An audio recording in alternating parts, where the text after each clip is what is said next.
Hey guys, tonight we drop into the cold. Hard, creaking, absolute cold of medieval winter. A door slams behind you. The latch is frozen, the hinges groan like old bones, and for a moment, you're locked out with the wind. It bites the skin raw. You cough into a sleeve that's more whole than wool. The torch in your hand sputters like it wants to die first. But you're already moving.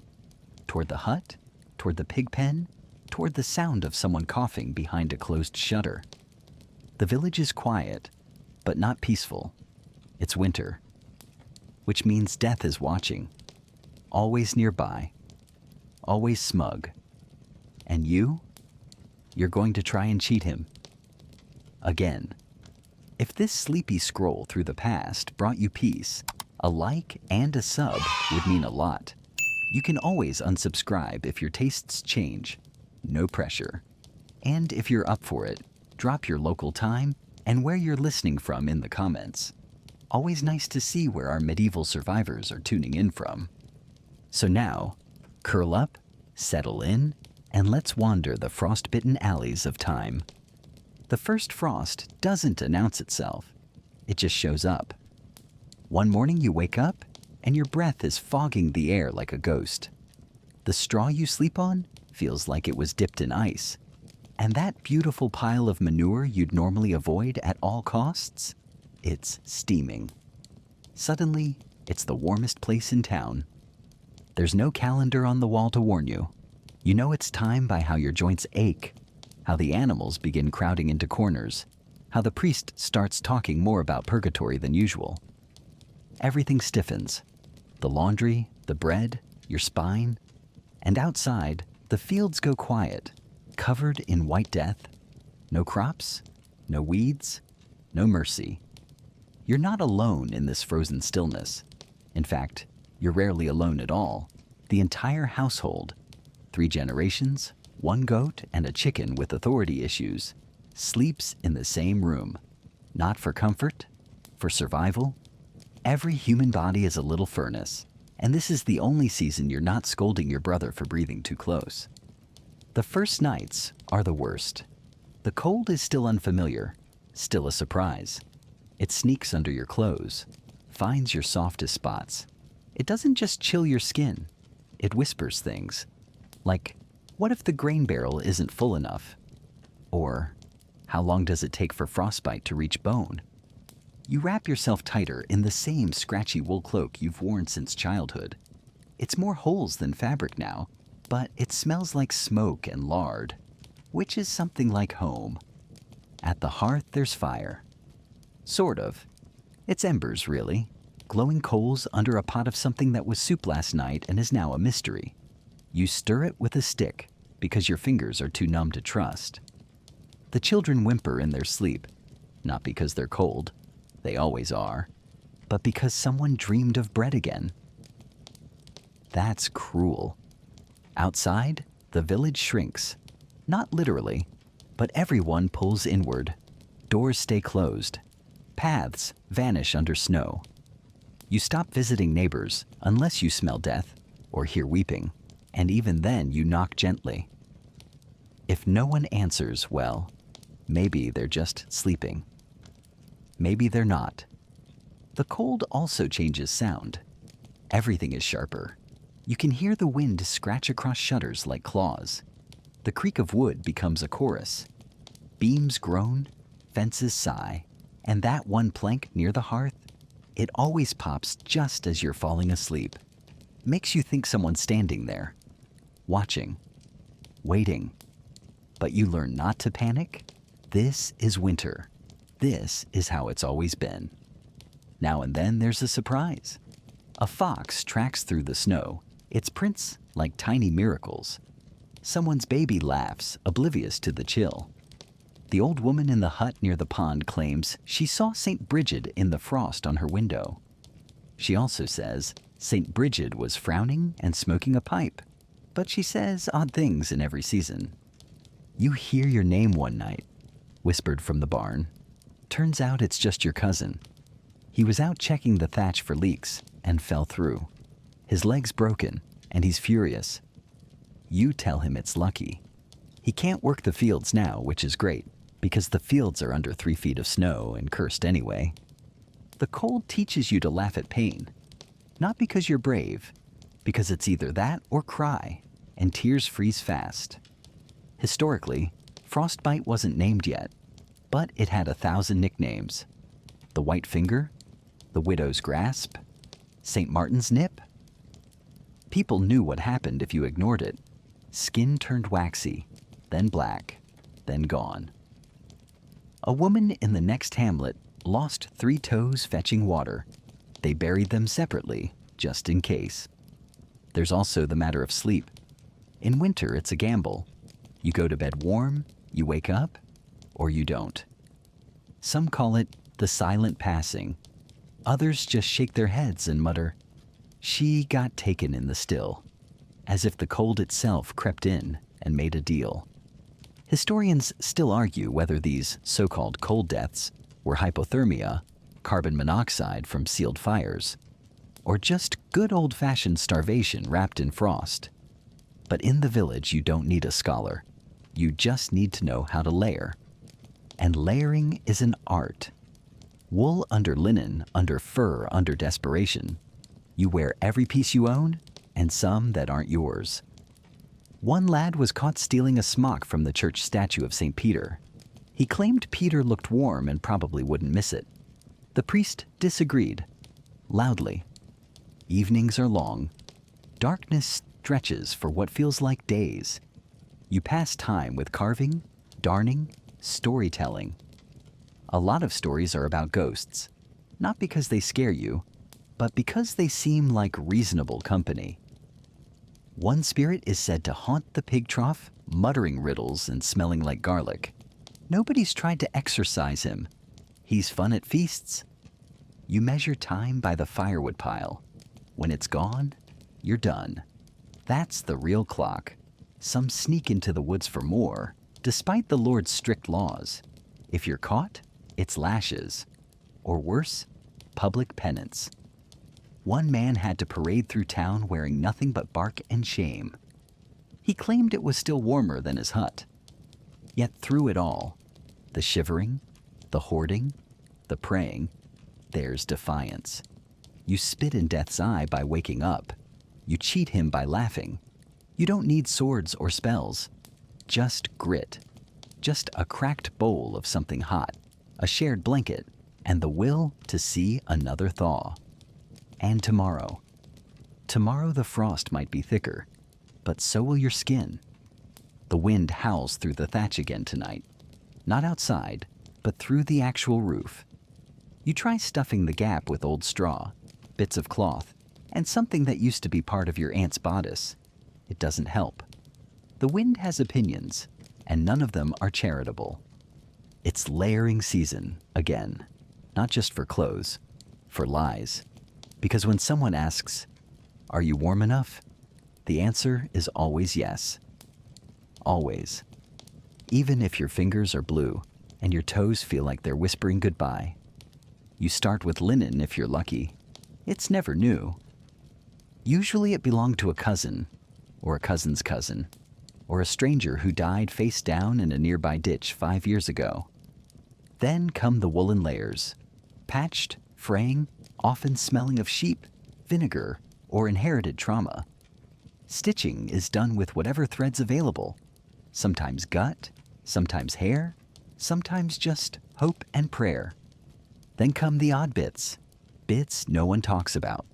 Mouse fur mittens, rabbit pelt socks, a scarf made entirely from dog hair.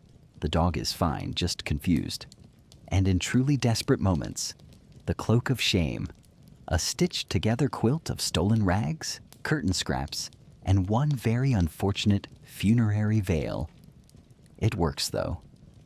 Warmth has no pride. The joke, and there's always a joke, is that by January, everyone in the village looks twice their size and half their dignity. You can barely move for layers. If you fall down, you bounce once, and no one helps you up because they're afraid they'll fall too. There's an old woman who claims she lined her boots with dried nettles, claims it stimulates the foot spirit. She's probably right. She hasn't had frostbite in 3 winters. Then again, she also hasn't left her hut in 3 winters. One leg's fused to her stool now, possibly a survival tactic. Historical records mention layering wool beneath the undergarment, which is code for we ran out of decency in November. Some chroniclers noted peasants would even sew raw fleece directly into their tunics, which sounds itchy until your knees freeze. Then it sounds brilliant. Historians still argue whether peasants wore actual underwear or just long tunics under other long tunics under eternal sadness. The truth is, in a winter like this, there's no shame. If you've got something warm, you wear it, even if it's technically a tablecloth or a monk's discarded sock. And then there are the hacks. The things no one teaches you, you just learn. Like putting warmed stones in your sleeves, or stuffing your shoes with straw and goat hair, or tying your sleeves shut at the wrist with string so the cold can't crawl up your arms like a vengeful cat. You keep everything that might offer heat. Broken teacup? Heat it on the hearth and hold it like treasure. Dead rat? Skin it, dry it, and add it to the bed. Don't ask. It's warmer than your sibling. Smells about the same too. Even fashion adapts. Hoods with face flaps, mittens attached by strings to your belt, a ridiculous cone hat worn by the carpenter's wife that somehow traps heat like a miracle. You mock it all day, then beg to borrow it at night. And don't forget the walking cloaks, made of the heaviest wool you can find and lined with something stolen usually. They drag in the snow and catch every thorn between here and the church, but they keep your kidneys attached to your spine, which is a luxury most winters. Of course, there are accidents. One boy tried to layer using candle wax. He ended up stuck to a bench for 3 hours. The villagers laughed until the bench caught fire. Then they laughed harder. Laughter is part of it somehow. Dark humor is a kind of warmth. When someone falls face first into a snowbank and can't get up because they're wearing 12 layers of wool and 1 butter churn as a helmet, you have to laugh. Otherwise, you'll cry. And again, tears freeze. Quickly. Even bedding becomes experimental. Old cloaks, hay bales, goose feathers, and sometimes things that technically belong to the Lord's chapel. You didn't steal that tapestry. You repurposed it. Saint Sebastian looks just as holy when he's keeping your toes warm. Sleepwear is another mess entirely. You don't so much undress as rearrange. 1 layer off, 2 layers on. You sleep in boots because you might need to flee the pigsty at any moment. Pigs get aggressive when cold, and surprisingly, quite philosophical. One of them has been staring at the fire for hours, might be composing poetry. At night, you curl into yourself like a root. You become a small layered creature, half human, half cabbage. And still the cold gets in. It always gets in. Some families sleep in shifts, especially if there's only 1 fire and 5 bodies. One person stokes the embers, while the others rotate like roasting vegetables. There's an art to it. Roll too soon, you get the cold spot. Roll too late, you wake up with singed eyebrows. Then there's the external layering. Hay around the outside of the house, mud-packed cracks, thatch pinned with wet manure. Don't ask why, just accept it works. And in some rare cases, actual attempts at double walling, usually involving rotted boards, wet plaster, and the bones of a previously failed fence. Some enterprising types even wrapped their entire homes in bundles of brambles. Not for insulation, to keep the neighbors from trying to move in when the cold got really bad. But nothing beats the sensation of the one warm thing. Maybe it's a rock. Maybe it's your own body heat trapped under 3 woolen cloaks. Maybe it's the soup that doesn't taste like ashes for once. When it comes, you savor it. You press your face to it like it's sacred. Because in a winter like this, anything warm is a miracle, and miracles don't come often. Still, life limps on. You layer up, you shuffle through snowdrifts that reach your thighs, you wipe your nose on your sleeve and pretend it's fine. And when someone jokes that you look like a boiled turnip in rags, you laugh, because boiled turnips are warm, and that's the goal. You're chewing again. Or more accurately, grinding your teeth against something that started as a root vegetable and ended up as an existential test. It's turnip stew. Again, but this time it's got texture, possibly gravel, possibly last year's turnip, possibly the meaning of suffering. The fire crackles as if it's judging you, and the steam rising from your wooden bowl carries the faint aroma of smoke, boiled hope, and maybe, just maybe, a real onion. You can't be sure. That's part of the magic. Every winter, the food becomes more philosophical. You eat what's there, and you don't ask questions, especially if it still moves. Welcome to the sacred ritual of eating the same turnip 70 ways. By late December, your pantry looks like a witch's joke. A few shriveled carrots, half a cabbage with trust issues, and sacks of something that was definitely grain, but now smells like wet horse and has eyes. You squint into the darkness of the storage pit, as if your gaze will conjure butter, or maybe mercy. No luck. The rat living in the corner seems more optimistic than you are. Back then, the average peasant stored food in pits, crocks, and dreams. There were root cellars dug into the cold earth, damp, moldy spaces where potatoes waited patiently to kill you with rot or salvation. Pickled things floated in brine jars like cursed relics. And the bread? Let's talk about the bread.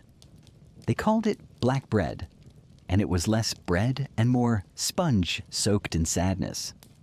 Made with rye, barley, wheat scraps if you were lucky, and stretched with filler.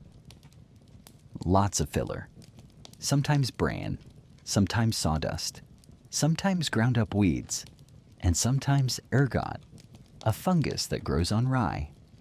Historians still argue whether ergot poisoning caused mass hallucinations, winter madness, or the spontaneous invention of interpretive snow dancing in small alpine towns. What's known is that peasants sometimes baked with whatever was available, and whatever was available was usually questionable. If the bread talked back, you ate it anyway.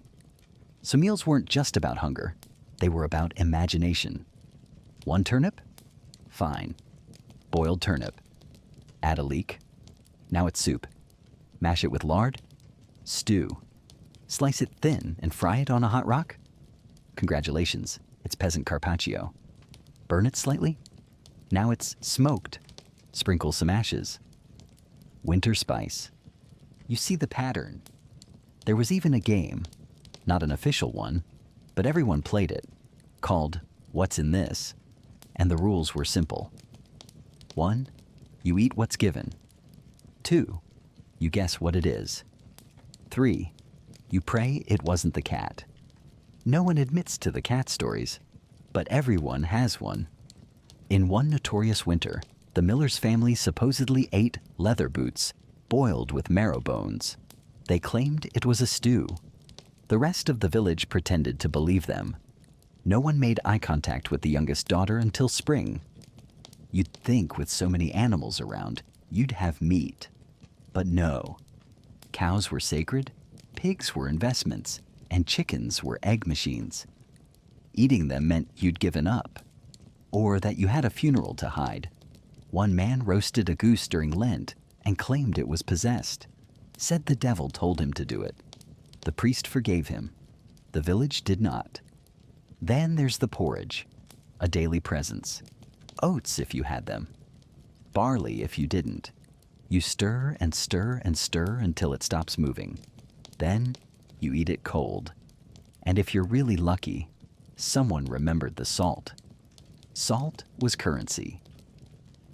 Literal currency. Whole towns fought over salt rights.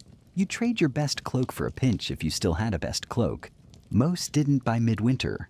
There's even a story of two brothers who shared one salted fish for a month.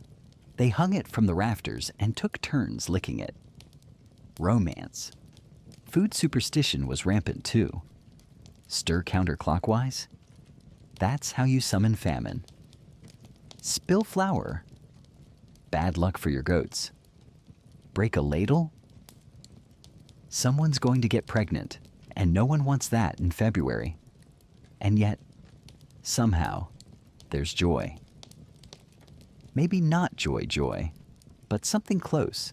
When someone finds a forgotten apple in the rafters and it's not rotten, you celebrate. You dance. You divide it into eighths. You pretend it still has sweetness. You toast with watered-down ale and tell stories about that one feast with the boiled deer leg. You all know it never happened, but it's nice to remember it anyway. Mainstream records note that meat consumption dropped sharply in winter among peasants. Livestock were slaughtered late autumn to reduce feeding costs, and the meat preserved with salt or smoke. But for most, that wasn't an option. You didn't preserve meat, you dreamed about it. Like a knight dreams of glory, or a tax collector dreams of unbroken legs. You supplement your meals with anything remotely edible. Nettles, wild garlic, dried mushrooms, acorns, soaked a lot to get the poison out, usually, and the occasional beetle. Bugs weren't food officially, but if one landed in your gruel, it was considered a sign from St. Bega, and protein. And then there's the ale. Weak, watery, half-fermented, but safer than water, which might be frozen or poisoned by the same things that keep your floor warm at night. Beer wasn't about taste. It was about calories, about heat, about the illusion of feeling full when your belly was echoing like a chapel. So each night, you scrape your bowl clean. Not because it was delicious, but because it existed. Because even bad food is better than none. Because chewing something solid, even barely, is proof that you've made it one more day.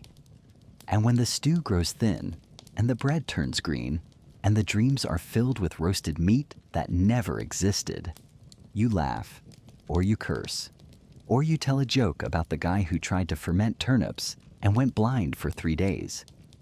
He sees fine now, mostly. Can't find the well, but that's more a winter thing. Because in the end, you're not eating for flavor. You're eating for spite. You're still here, still chewing. And that, in a winter like this, is practically heroic. The pig is snoring again. Loudly.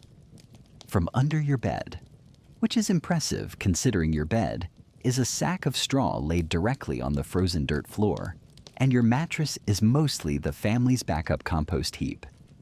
You roll over carefully, trying not to elbow the pig or your cousin, both of whom are radiating precious body heat. One of them smells like boiled onions. You hope it's your cousin. Sleeping with livestock isn't a punchline. It's policy.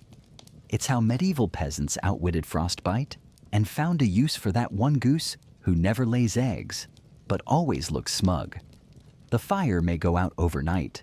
The walls may rattle with wind. But the animals, they're warm, fuzzy, and only sometimes kick you in the face. In the dead of winter, your home is less cottage and more barn with opinions. The cow sleeps in the corner. The pig is underfoot. Chickens roost in the rafters, dropping their commentary directly onto your mother's shawl. She doesn't complain anymore. She just sighs and mutters something about divine punishment. This arrangement is called crofting, or byre dwelling in modern textbooks. Basically, animals and people sharing the same space, separated only by a few planks, a stink line, and the occasional prayer. But you don't call it anything. You just do it. Because if you don't sleep with the livestock, you might not wake up at all. The warmth is real. A pig's body runs hot, almost feverish. Curl up next to one and you might survive the coldest night of the year. You might also wake up with your blanket missing and a suspicious hoofprint on your face. But again, survival first. Dignity somewhere way down the list. Historically, this setup served more than one purpose. Sure, it was practical, but also symbolic. Sharing your space with animals was a sign of closeness to the land, to God's creatures. It was humbling, it was equalizing, it was also loud, smelly, and required a very flexible idea of personal boundaries. Historians still argue whether this practice began purely out of necessity or if it had deeper cultural roots, perhaps tied to seasonal festivals or ideas of sacred household animals. The average peasant? They didn't argue. They just threw another blanket over the goat and went back to sleep. You remember one winter when the sheep broke loose during a blizzard? Chaos. Bleeding. Snow everywhere. Your father running after them in his nightshirt with a ladle like it was a sword. He caught one, dragged it back by the ear, and gave it a stern lecture about respecting indoor rules. It pooped on the floor immediately. The fire had never felt warmer. Your friend in the next village tried building a partition to keep the animals out of the sleeping space. Fancy lad. 2 weeks later, he tore it down, said the silence made him paranoid, said he missed the pig's dreams, said he hadn't had feeling in his fingers since 12th night. There's a kind of comfort in the animal noises, the soft clucks, the occasional lowing, the horrible soul-shattering screech of the rooster who thinks 3 a.m. is dawn. You get used to it. You even start responding to it, not with words, but little gestures. A nudge here, a grunt there, a sigh of mutual suffering shared across species. One time you woke up to a chicken sleeping on your face. You didn't move. You were too warm. Another time, the cow sneezed directly into your soup bowl. You ate it anyway. You were too hungry. And yet, somehow it works. The cottage may be freezing. The windows may be little more than cloth and prayer. The door may creak like the gates of purgatory, but the breath of a pig, the fluff of a sheep, the soft weight of a chicken asleep on your chest, that's life. That's a barrier against death. That's your army in the war against winter. They give heat, of course, but also sound and presence. In a season where even sunlight seems to vanish for weeks at a time, having a living, grunting, snoring creature next to you can mean the difference between despair and barely tolerable. Sometimes when the night stretches too long and your stomach feels like it's trying to eat your spine and the fire's gone out again, you reach over, you pat the pig, just to remind yourself you're still here, still part of something alive. And you talk to them too, not full conversations, just little murmurs. You tell the cow your secrets. You ask the goose for advice. You beg the goat to please stop chewing the edge of the bed again. They don't listen, but they stay. And that's more than some people manage. There are downsides, of course. Hygiene is a loose concept. Fleas? Constant. Smell? Historic. And every now and then, someone steps barefoot in something warm and horrible. But you accept it, because that horrible thing just saved your life. One winter, a man tried living without livestock indoors, claimed it was more refined. He got frostbite so bad they had to take his fingers.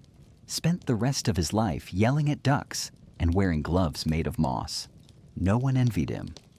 You learn tricks too, like sleeping with the pig on one side and the sheep on the other. Maximum coverage, or heating up the dog by the fire and then placing it gently at your feet like a living hot water bottle. It growls a bit, but settles. Usually. There's a saying, a cold bed is a fast grave. You don't know who said it first. Probably someone who tried sleeping alone. Probably someone dead. So each night, you curl in with your household. Your whole household. Human, beast, feathered, and furred. You pull the blanket tighter. You breathe into the warm stink of life. And you pray the pig doesn't roll over on your face again. Because in a winter like this, every degree of heat is a victory. Every snore, every bleat, every fart. A reminder, you're still here, you're still warm, you're still cheating death, one animal cuddle at a time. The sermon is colder than the wind. Father Aldrich stands at the front of the chapel, wrapped in more layers than the average onion, glaring down at the congregation like winter was your fault personally. His voice echoes off stone walls, bouncing around like judgmental hailstones. You suffer because you sinned. You freeze because you failed. This frost is not weather, it's penance. Ha, good. Nothing warms the soul like being blamed for the climate. You sit there bundled in every layer you own, half wet from snowmelt, half asleep, and entirely confused about what you might have done to deserve 15 degrees C and chilblains. The answer is usually Eve, of course. Eve ate the apple, so now you get black toenails and sermons about humility, while your nose drips audibly onto your neighbor's shoulder. That's the medieval trade-off. You're born poor, you die cold, and in between, the church reminds you that it's all your fault. Still, church is the warmest building in the village, thanks to everyone cramming in like firewood. The windows are small, the candles numerous, and the collective body heat of 70 peasants trying not to fall asleep during a lecture on divine justice creates an atmosphere that can only be described as sweaty incense and fear. You notice the altar boy has icicles on his eyebrows. You also notice someone in the back nodding off into their own hat. There's a quiet snore, a slap, another amen, the usual. And all of it reinforces a simple idea. Suffering isn't accidental. It's earned, or inherited, or baked into the mud walls of your home like the soot you can never quite scrub off your fingers. Winter, according to the church, is less a season and more a moral test. Historians still argue whether this strict association between cold and sin was more theological metaphor or tactical gaslighting. But from your bench, it feels real. Cold equals guilt. Hunger equals divine neglect. And those chilblains on your feet? Probably a metaphor for pride. You're told to be grateful. Grateful for the snow which hides the sins of the earth. Grateful for the frost which kills the insects. Grateful that the cold makes you humble enough to keep tithing, even if it means skipping supper. You are not, notably, encouraged to be grateful for turnip stew. That seems to be outside divine jurisdiction. There are, of course, saints for the cold. Saint Sebastian, shot full of arrows but never flinched. He's often invoked when your joints start locking up. Saint Lawrence, roasted alive, patron of staying warm, ironically. And then there's Saint Blaise, who protects throats. Helpful since your cousin just coughed directly into the holy water font and may have invented a new plague. When your roof collapses under the snow, you don't curse, you kneel. When the last of the salted pork turns green, you say a prayer. When your cow dies in the night and the family has to pretend not to notice for 3 days until the ground thaws enough to dig, you light a candle. That's faith.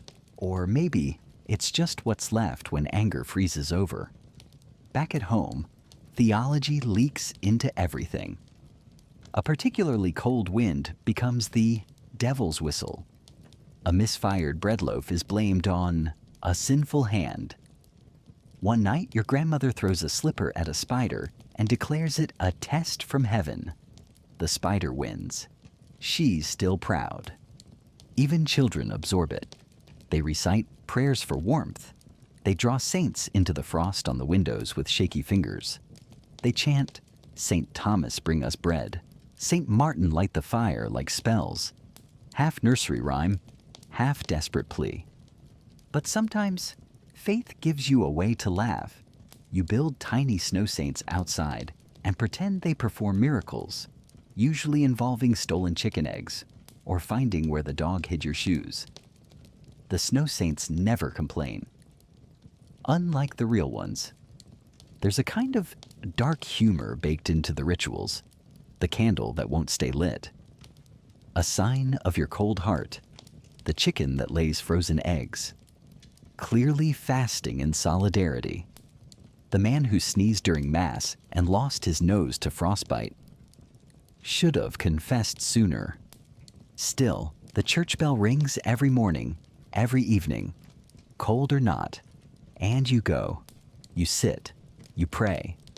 Not necessarily for salvation, but for weather just 1 degree less miserable, and maybe a loaf of bread that doesn't taste like mildew and old regret. The priest means well mostly. He visits the sick. He blesses the dead. He mutters Latin over the water barrel when it freezes solid, and occasionally yells at the sky during hailstorms like he's negotiating directly with the Almighty. It never works, but it's comforting to watch. One time he even tried to bless the hearth itself, sprinkled it with holy water, said something solemn, and promptly slipped on a turnip peel. Broke his dignity, not his leg. The fire went out anyway. No one mentioned it again. Despite the blame, the guilt, the sermons, the church is still a refuge, a place to gather, to sing, to chant through chattering teeth, to look around at your neighbors equally frostbitten and equally judged, and realize you're not suffering alone. There's some comfort in that.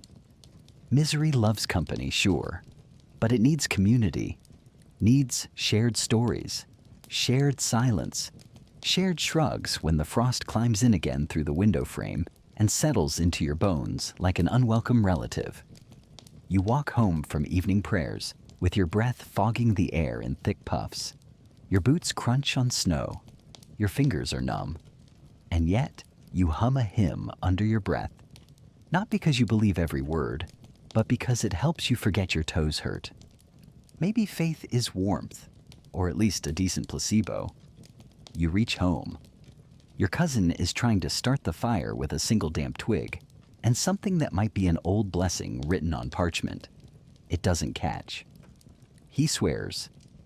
You whisper, "That's a sin." He grins. And somewhere under the floorboards, the pig snorts approval. They say never trust a man with too much meat in January. You smell it before you see it. The unmistakable, rich, suspicious scent of roasting something. It snakes through the village like smoke from a witch's chimney. Heads turn, nostrils twitch.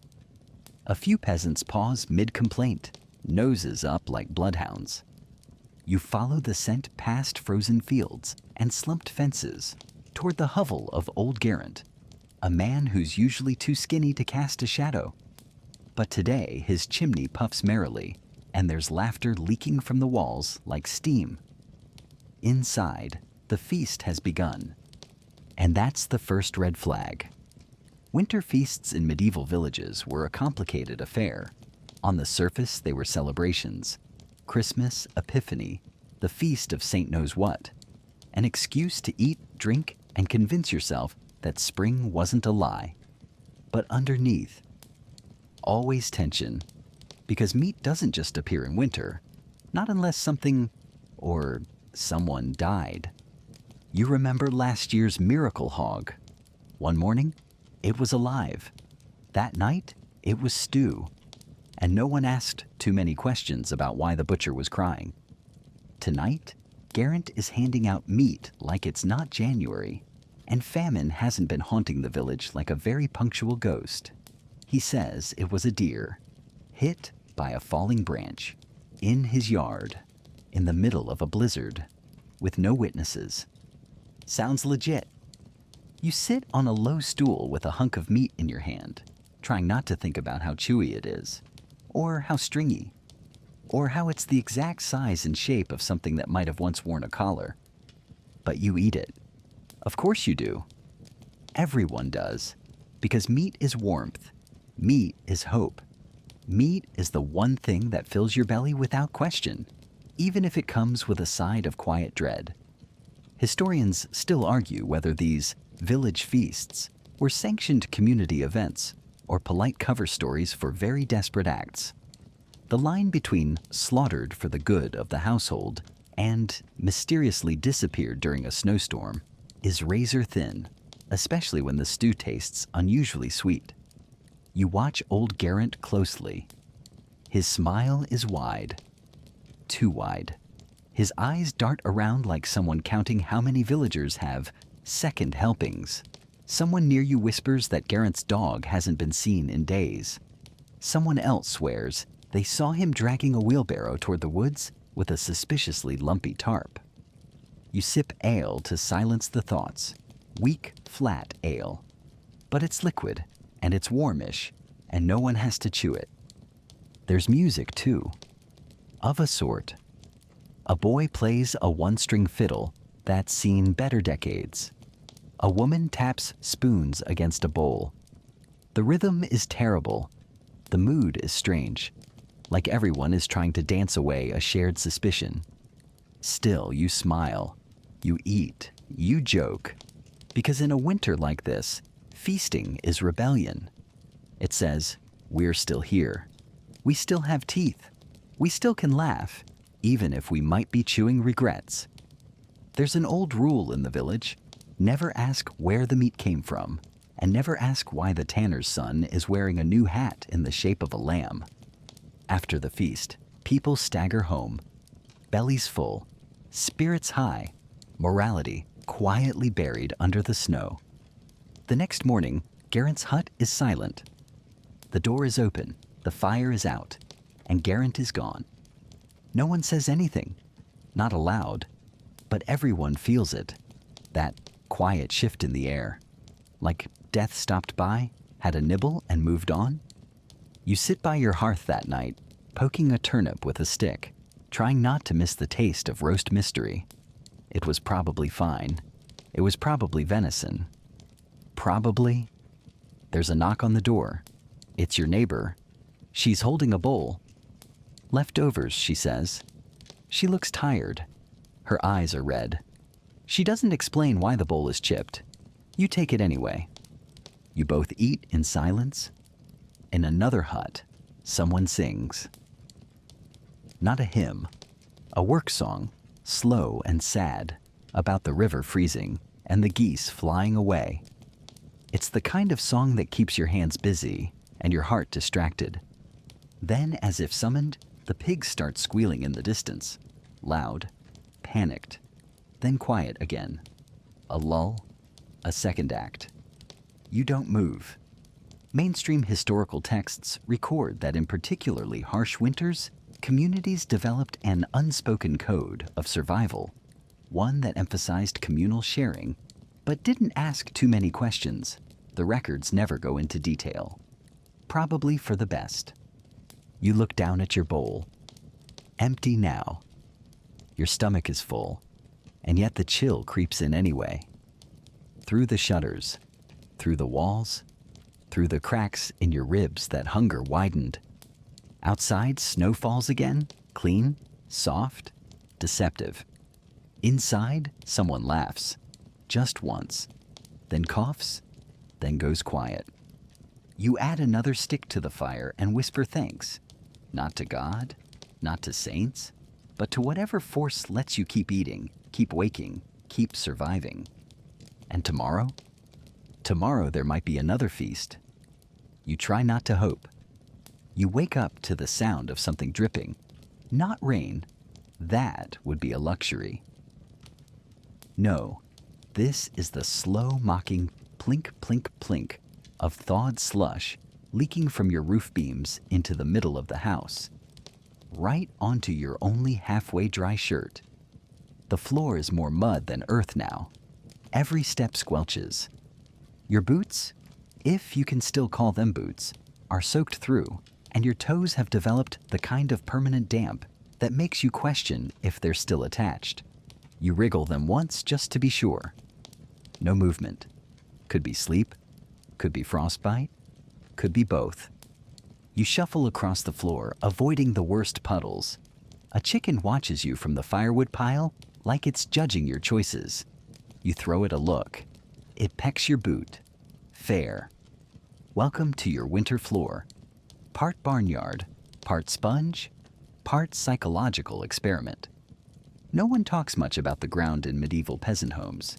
It's not romantic like the fire, or mysterious like the chimney smoke curling into the mist, but it's there, under everything, cold, wet, ever-present, and slowly rising to claim your socks, your soul, and your last bit of dry straw.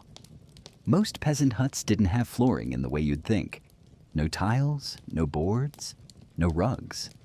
Unless you count the one time your aunt tried to nail a goat pelt to the dirt and declared it interior decoration. Just packed earth. Which is fine in summer. Fine in spring. But in winter, it turns into a monster. Historians still argue whether some wealthier peasants used wooden slats or rush matting, but let's be real. If you had wood, you burned it. And if you had rushes, they were probably already woven into your shoes. So the floor becomes a season in itself. You track the progress of winter not by the sky, but by how deep your foot sinks when you get out of bed. If it squelches audibly, it's January. If it cracks under your heel like ice-glazed meat, February. If it's dry, you're dreaming or dead. It gets worse at night. The fire dims, the cold deepens, and the ground seems to exhale, a moist, earthy sigh that creeps into your blankets. You shift on the straw trying to find the spot that isn't frozen or wet or suspiciously warm. The pig was there earlier. You don't ask questions. You dream of wood floors, of stone hearths, of slippers. Slippers, the ultimate fantasy. There's a story of a village 5 miles away where the reeve had leather-lined clogs. Wore them indoors, on purpose. Probably a myth. Like dry feet or smiling monks? You do what you can. You spread old cloaks under the straw. You rotate the bedding so no one has to lie in the worst spots 2 nights in a row. You hang your socks over the hearth and pretend not to hear them sizzle. There's always a faint smell of wet wool and regret. There are pests too. Winter doesn't kill them, just makes them bold. Fleas nest in the bedding. Lice travel like gossip. And rats, oh, the rats. They treat the mud floor like a ballroom. You see one now darting under the fire bench, like it owns the place. It probably does. You name them eventually. It's easier that way. That one's Gregory. He has a limp.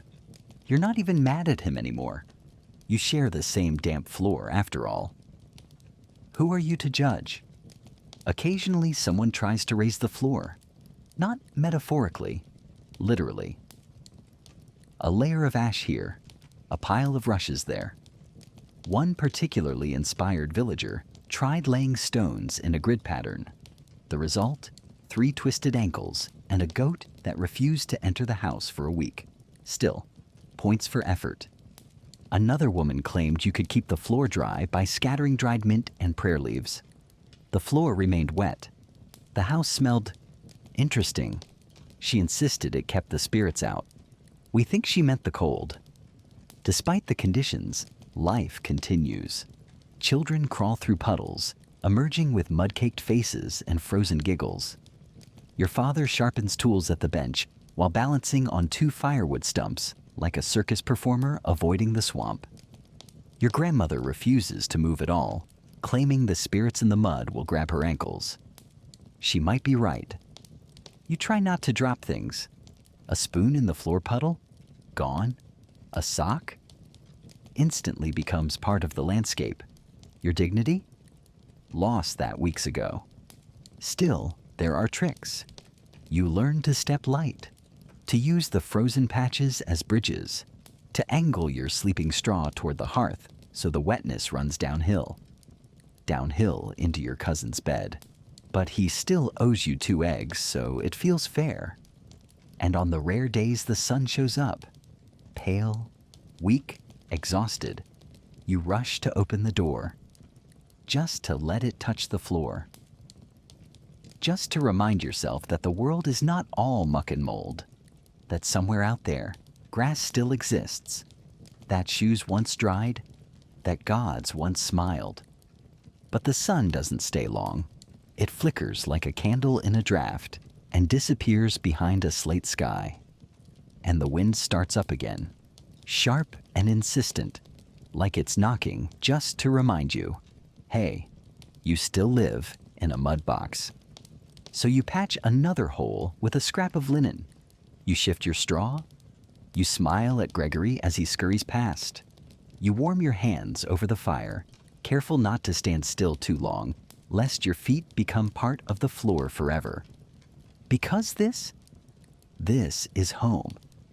Wet, cold, loud with livestock and arguments and laughter and someone coughing in the corner like a dying accordion.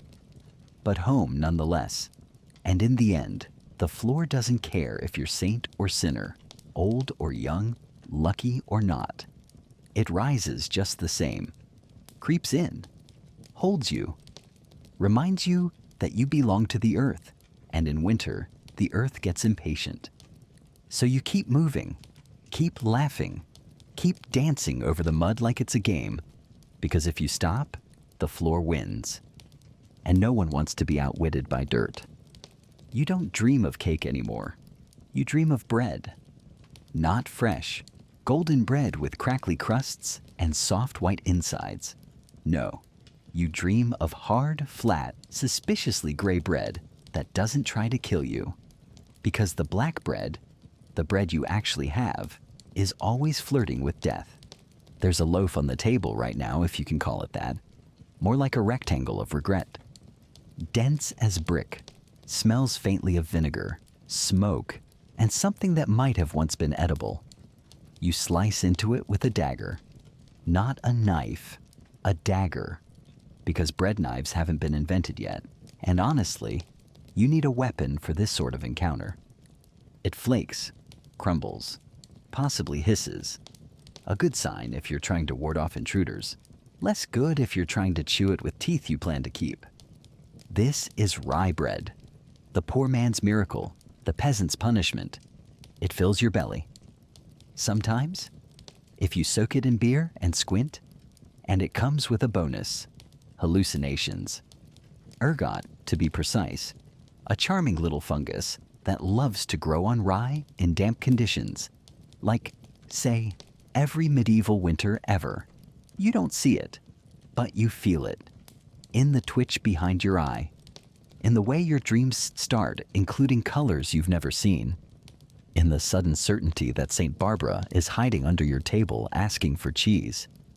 Historians still argue whether entire outbreaks of dancing mania and winter madness were caused by ergot-laced bread, whether all those villagers convulsing in the streets were cursed, blessed, or just eating moldy sandwiches. All you know is that last week, your cousin ate 2 slices and spent 3 hours trying to marry the fireplace. It was a lovely ceremony. The goat was best man. Of course, most people don't talk about the mold. Bread is bread. You don't question it. You slice off the green part, maybe. Or not. If the rats don't complain, neither should you. Flour is hard to come by in winter.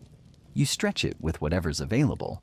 Ground acorns, old peas, bits of straw, even dried nettles. If it holds together long enough to bake, it's food. Technically, sort of. You remember watching your mother sift flour through a linen cloth once? She found a beetle, said it was a good sign, meant the flour still had life. She named it Peter. You baked him into the next loaf. Peter's sacrifice was appreciated.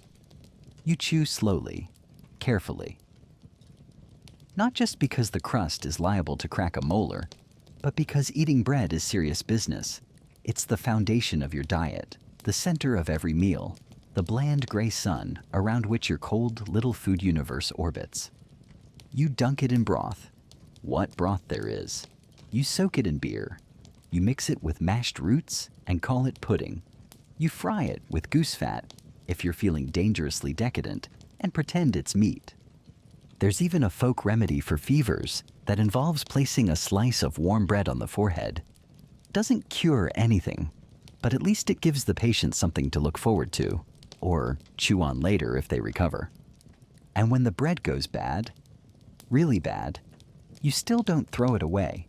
You feed it to the animals. You grind it up and use it as thickener. You crumble it into stew, squint, and call it seasoning. Waste not, want not, hallucinate not. One winter, a woman baked a loaf so hard it broke the oven door. She kept it for 3 years, used it as a stool, said it brought her luck, died peacefully in her sleep, possibly from ergot. Still, peaceful. You eat around the black bits. You ignore the fuzzy spots. You share the last piece with your sister because she cried herself to sleep last night. And bread, even questionable bread, is love. There's a tradition in your village, the first loaf of winter. It's never the best loaf. Usually it's an awkward lump baked in a too-hot oven that scorched the bottom and left the center raw. But it's a sign, a symbol. You made it. You have some flour. Enough to face the cold with. You remember that loaf. It cracked when you touched it, smelled like hope and smoke. You shared it with the family in silence, each bite tasting of gratitude and fear. Later loaves are less noble, more desperate, more experimental. Like the time you tried adding pine needles, or the time someone suggested mixing in candle wax for consistency. It was consistent, all right. Consistently inedible. Sometimes the bread turns on you. One bite, and suddenly your heart races, your vision blurs, your limbs twitch like they're remembering a dance you never learned. That's the ergot, or the Beatles, or the despair. Hard to say.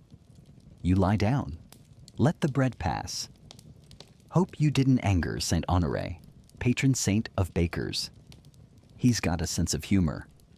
You know that because the last time someone cursed their loaf, their chimney caught fire. Coincidence? Maybe. But the bread survived. Of course it did. Still, the bread binds you to your family, to your village, to your past, and your next uncertain meal. You break it and share it, even when there's barely enough. Even when you're not sure it's safe. Because sharing bread, even bad bread, is how you remember you're human. And tomorrow, you'll bake another loaf with less flour, more bark, maybe a hint of peppermint if you can find any by the stream. You'll eat it. You'll joke about St. Barbara again. You'll blink slowly at the walls when they start breathing. And you'll survive. Because that's what the bread's for. You're out before dawn, crouched like a thief near the edge of the forest, eyes darting between the trees and the village path. Your hands are numb. Your breath fogs the air like a signal flare. And clutched in your mittenless fingers, one stick, one glorious semi-dry stick.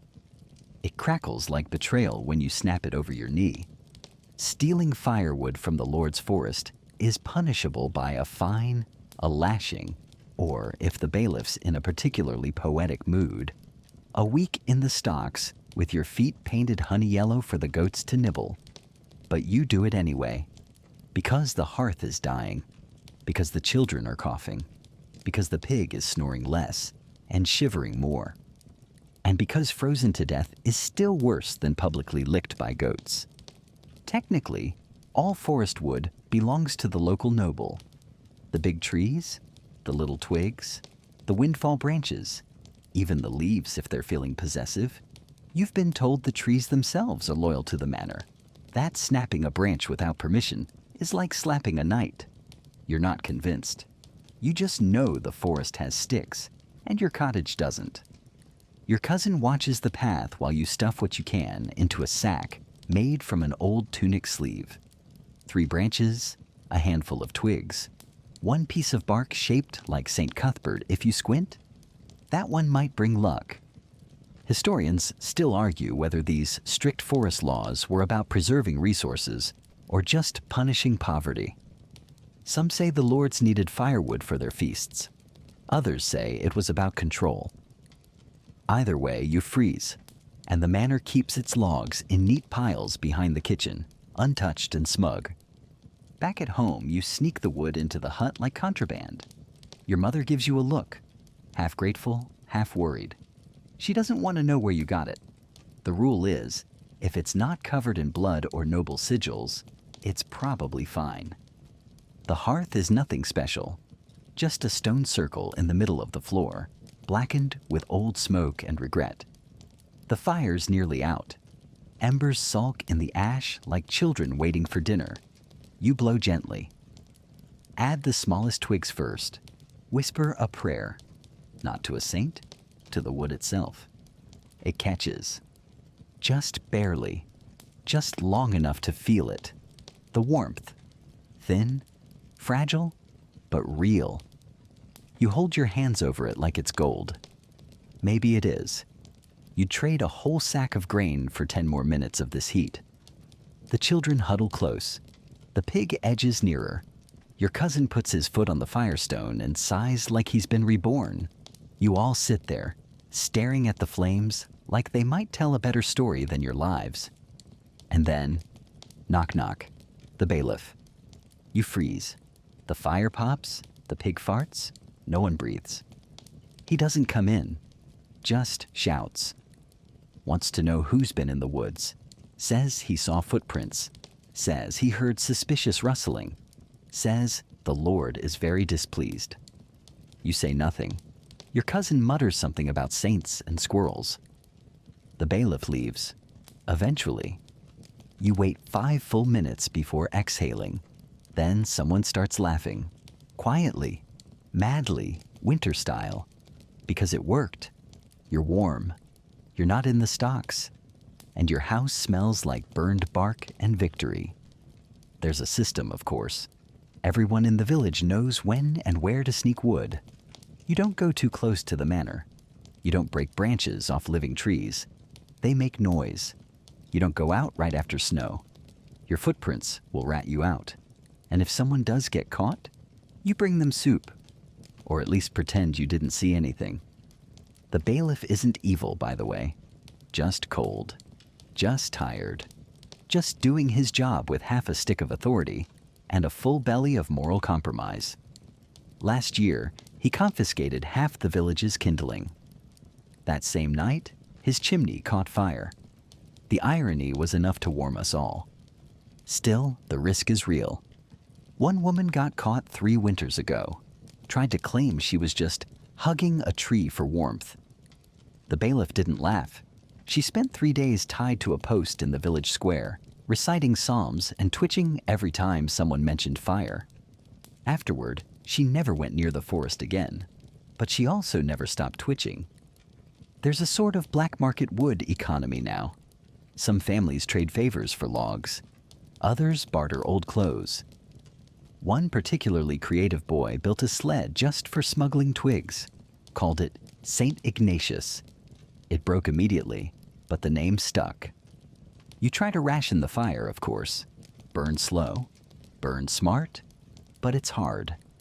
One good blaze can mean the difference between sleep and shivering, between breathing easy and coughing until dawn, between being alive and being remembered. So every stick matters. Every ember is earned. And the fire becomes more than heat. It's a shrine, a gathering place, a storyteller. You stare into the flames and see saints, sinners, dancing shadows, and maybe, just maybe, spring. Tonight, you feed it the last of the twigs. You watch it flare, then settle. You stretch your feet toward it and close your eyes. Tomorrow, you'll steal again. Not because you're a thief, but because the fire asked politely. And you can't say no to something that saves your life every night. The well is frozen. Again. You stare at it like it's just betrayed you, which, to be fair, it has. A thick sheet of ice covers the opening, pale and perfect, reflecting your breath like a mirror. You poke it with a stick. Nothing. You kick it with a boot. Pain. You lower the bucket anyway, praying that some small mercy of physics will let it crack through and return with even a sliver of drinkable water. It comes back empty. Of course it does. Welcome to another day of winter hydration roulette. Water in winter is a cruel joke. You need it to live, to cook, to wash, theoretically. But nature has decided you must instead wrestle solid ice from a hole while frost eats your fingernails. If it weren't for the beer, you'd be dead. Actually, if it weren't for the beer, you'd be dead and clean. And you head back to the cottage, bucket still empty, dragging your disappointment through the snow like a saint with performance issues. Your sister sees your face and doesn't even ask. She just hands you the small cask of weak ale and a dented mug that used to belong to your uncle before he tried boiling a rock for tea and lost all faith in beverages. In medieval winters, beer isn't a treat. It's hydration strategy. Brewing kills the bad stuff, and besides, the water from the well has been tasting like slug for 3 months anyway. Beer is life. Flat, warm, slightly sour life. Children drink it. Elders sip it. The pig once had some and sang for an hour. You suspect it's safer than most of the soup. Mainstream records confirm this. Small ale, a weak, low-alcohol brew, was common in households and drunk like water, because actual water was unpredictable at best and malicious at worst. Still, there's a certain sadness to starting your day with a warm sip of bread water. You have tried melting snow. Once, you gathered it by the armful, dumped it in a pot, and waited. It melted down to roughly 4 drops of liquid and a mouthful of twigs. Turns out, snow is 90% disappointment and 10% squirrel hair. So, no, not ideal. The stream is no help either. It froze over weeks ago, and someone tried chopping through the ice, only to discover the water had vanished entirely, possibly out of spite.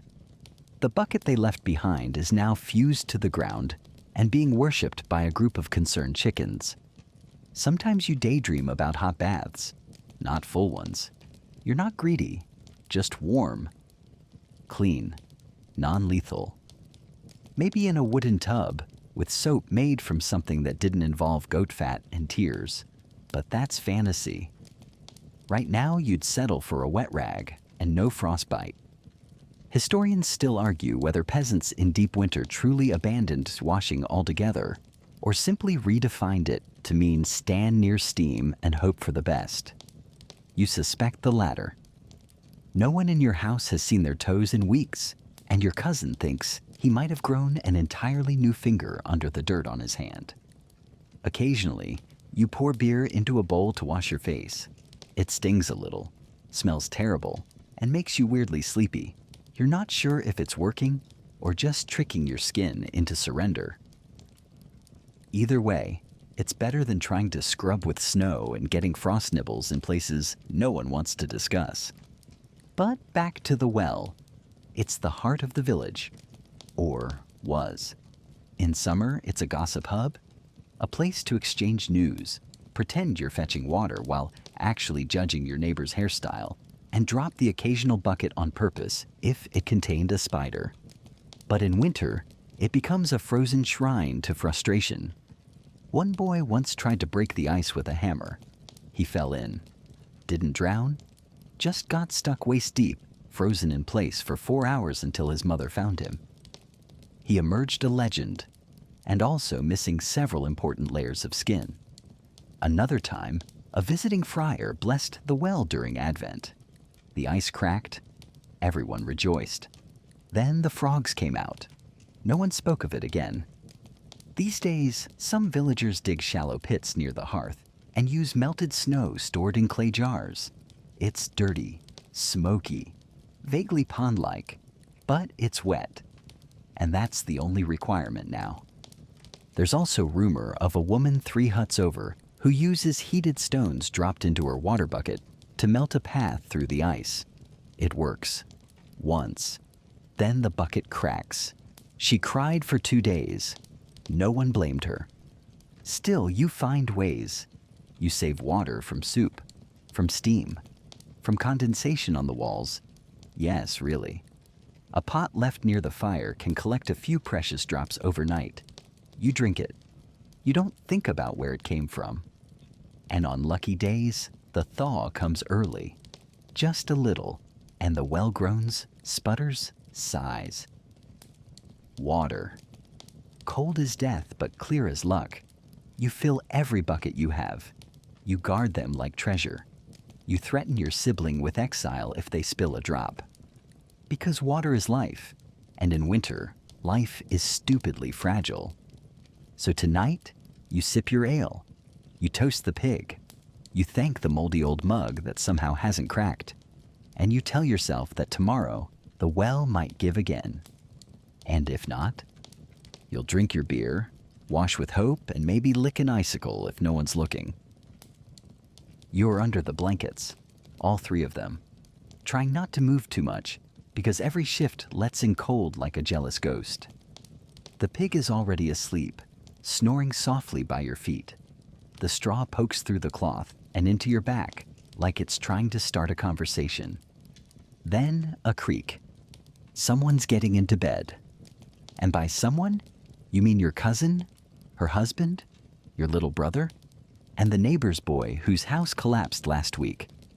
They all pile in, one after the other, with a kind of sleepy resignation that comes from knowing winter doesn't care about your feelings, your personal space, or your sense of dignity.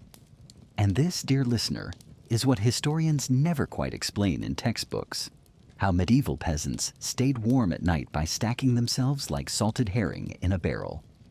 It's not exactly romantic. It's not even comfortable, but it's warm.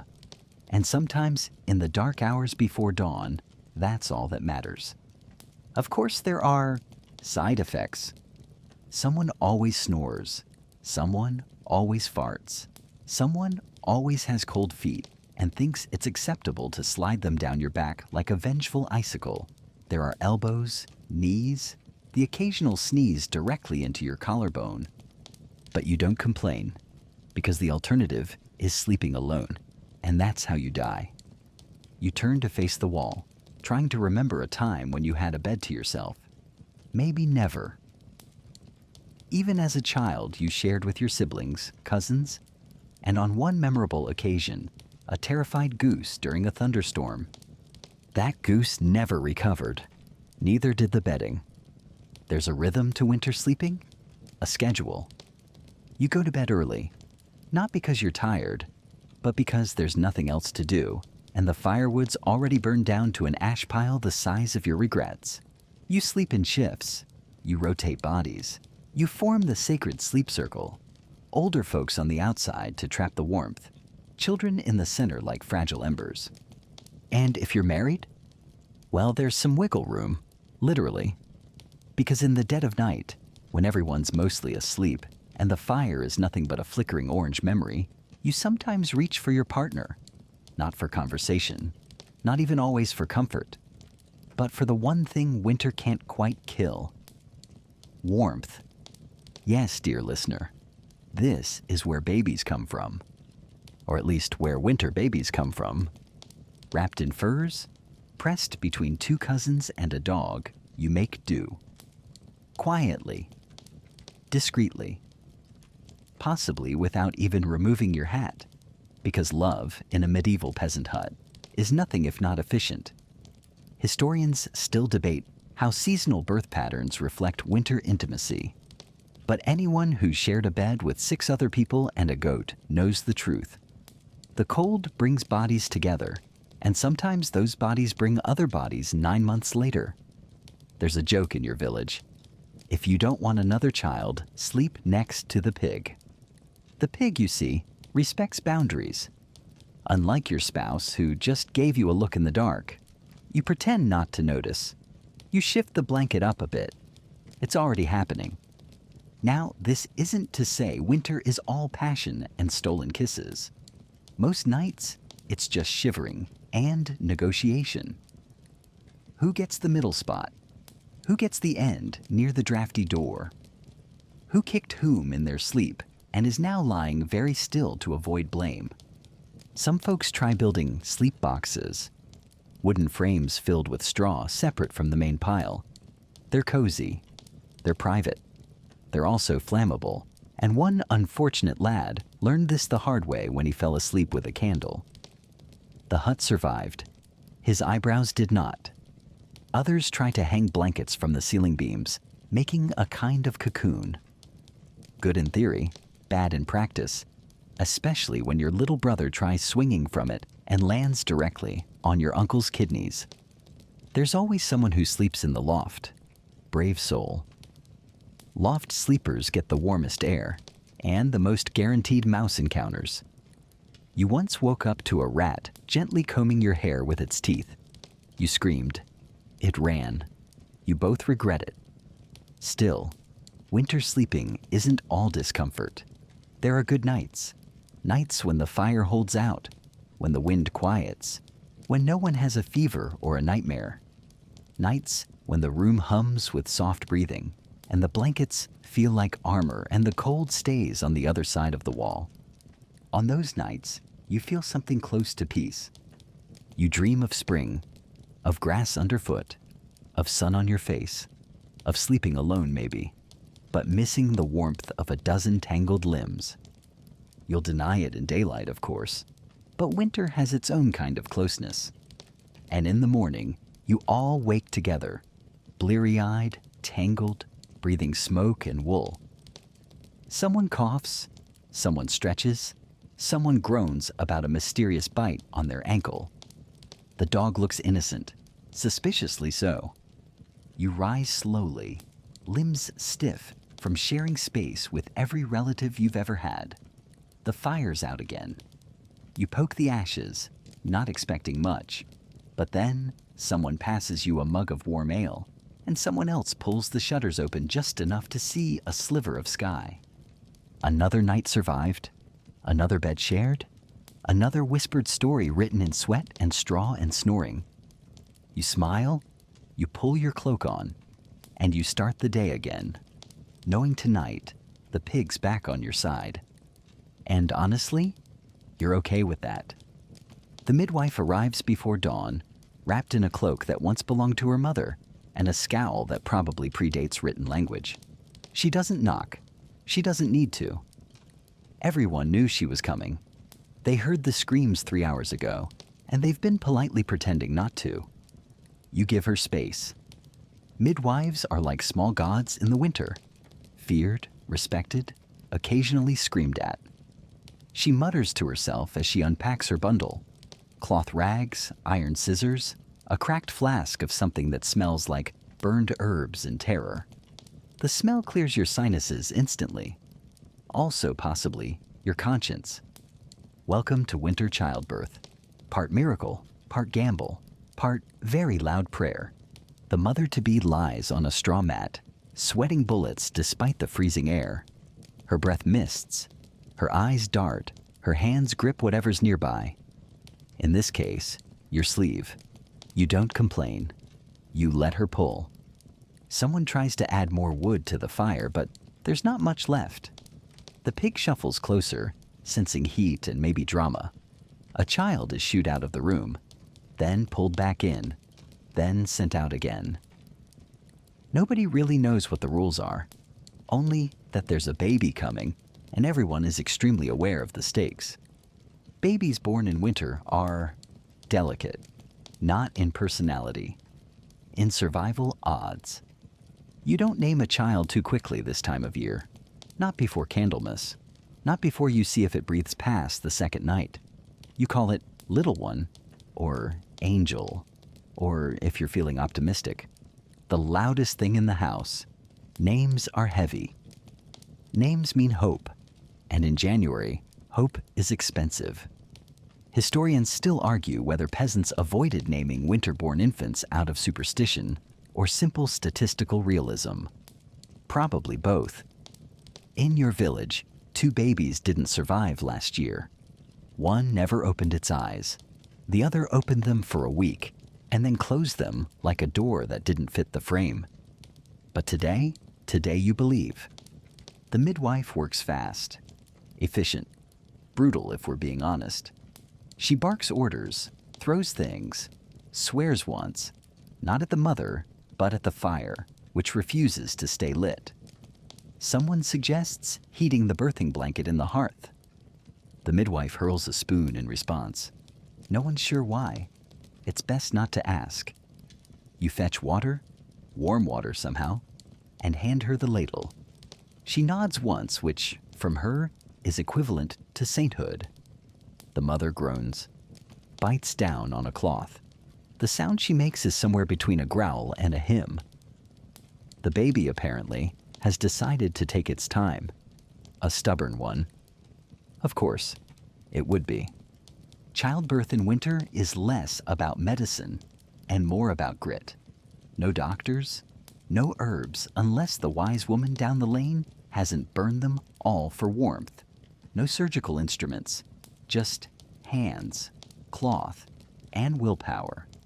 Sometimes you add butter to the birthing stool, sometimes prayers, sometimes a little ale to keep the mother from biting through her tongue. You once saw a birth where the father fainted before the first push. He was revived with cold water and regret. But today, the baby comes. Messy, loud, glorious. A girl. Red-faced, squirming, very much alive. Everyone exhales at once, including the midwife who pretends she didn't. She cuts the cord with a practiced flick, wraps the infant in what used to be a curtain, and hands her off like a loaf of bread fresh from the oven. The mother laughs, cries, collapses. You pass her a mug of ale. She gulps it like a knight at a feast. And then, as tradition demands, someone starts the naming conversation. But no one says a real name yet. Just suggestions. Just placeholders. Just little sounds to hang hope on, like lanterns in the dark. The baby sneezes, someone claps, and you can't help it. You smile. The midwife doesn't. She never does. She's already packing up, already muttering about 2 more births this week, and one in a hut with a roof made of straw and bad decisions. She nods once again and vanishes into the cold, trailing steam from her breath like a ghost. And you're left with the miracle. The fire finally catches. The pig snorts in approval.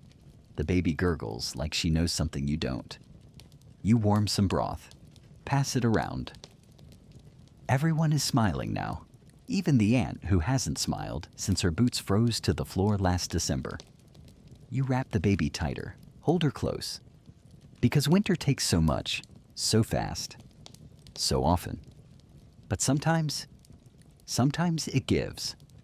And when it does, you hold it close and name it later. You've had a cough for 5 days. Your uncle says it's just the cold. Your grandmother says it's punishment for stealing St. Bridget's candle wax last week. Your brother says you should stop faking it because your wheezing is keeping the pig awake. But the midwife gave you that look this morning, the one that says you've got too much bile and not enough prayers. And now, someone's sharpening a knife near the hearth, which means only one thing. It's time to bleed you. Welcome to winter bloodletting, where bad humors meet worse decisions, and the cure often feels like a punishment for still being alive. You try not to panic. You've done this before. Everyone has. In summer, it's annoying. In spring, it's refreshing. In winter, it's a high-stakes game of how many pints can we spare before this gets awkward. They lay you on the bench near the fire, which doesn't help much. It's down to 2 embers and a hope. You can still see your breath. Someone throws a blanket over your legs. Someone else is boiling water. For what? No one really knows? It just feels appropriate. The village barber surgeon is already rolling up his sleeves. His name is Martin. You don't trust Martin. No one trusts Martin. Martin once tried to pull a man's tooth with pliers made from chicken bone and prayer. The man bit him. Martin declared it a tie. Martin mutters something about bad humors and excess coldness in the lungs. He consults a chart smeared with soot and goat butter.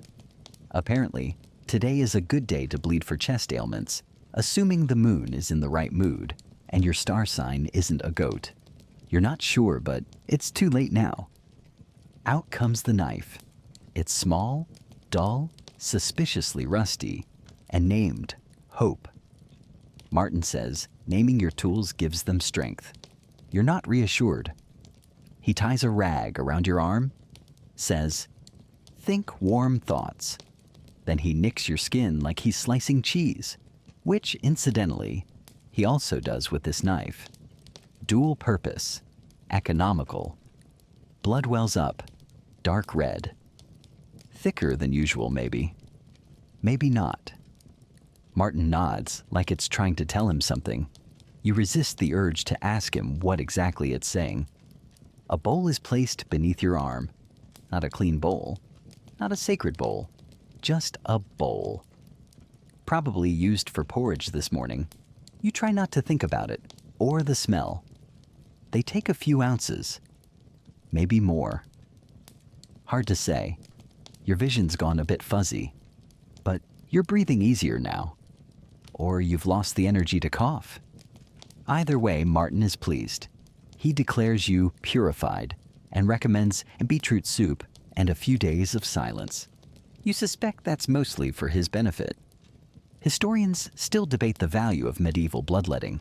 Some argue it was spiritual as much as physical, a symbolic act of renewal, of surrendering the sickness to the earth. Others say it was medieval wishful thinking with a side of anemia. But you don't care, because for a moment, just a moment, your chest feels lighter, your head floatier, your fingers tingly. You're not sure if that's health returning or simply less blood in your system, but it's something. Martin packs up his tools, the knife, the bowl, the chart with the moon drawings. He pats your shoulder, tells you not to get up too fast, then promptly charges your family 3 eggs and a piece of salted turnip for the service. You consider asking for a refund, but your tongue doesn't work quite right. Later, your aunt rubs goose fat on your chest and says it will keep the chill out. She says this while sipping beer through a hollow bone and wearing a shawl that smells like cabbage and moths. You believe her. Not because it makes sense, but because her hand is warm and your lungs feel like they're full of snowflakes. You lie back, let the fire wash over your cheeks, listen to the wind through the shutters. The cough is still there, but quieter. Or maybe you're just too tired to care. Someone suggests leeches next time. You laugh, then cough, then don't laugh anymore. One of the kids draws a picture of you bleeding into a bowl. It's alarmingly accurate. You thank them and tell them to burn it immediately. They run off giggling. The pig snorts in agreement. That night, you sleep surprisingly well. The fever hasn't worsened. Your hands are cold, but no colder than usual. And your dreams are full of floating candles and St. Cuthbert dancing in a puddle of beet soup. You wake up to the fire still going, a bowl of broth by your side, and a faint sense that you've survived something. Again, not cured, not better, but drained in every sense. And sometimes that's enough. The soup has become transparent. You stare into the pot, stirring slowly with a spoon that used to be longer before the fire chewed it down. The contents swirl.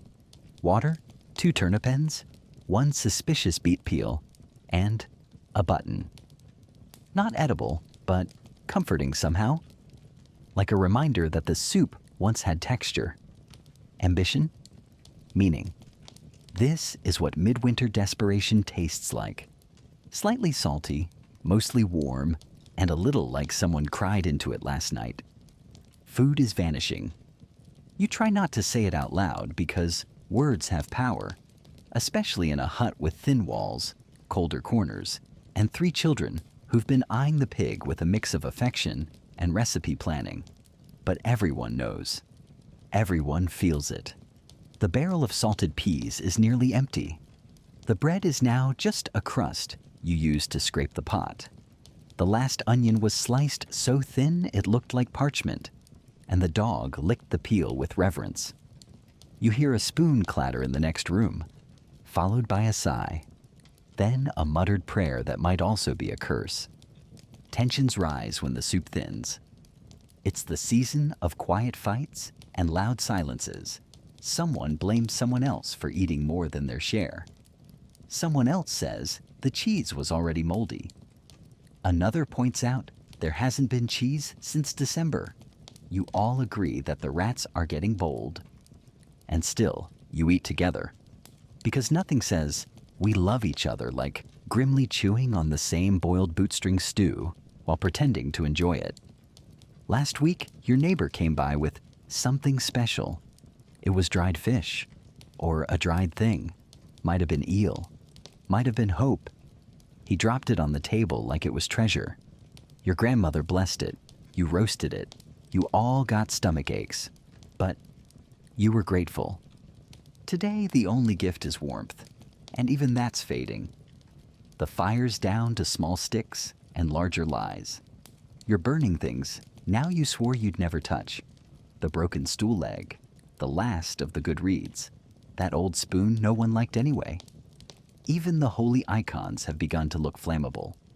You caught your cousin eyeing St. Agnes's portrait yesterday with what can only be described as kindling energy.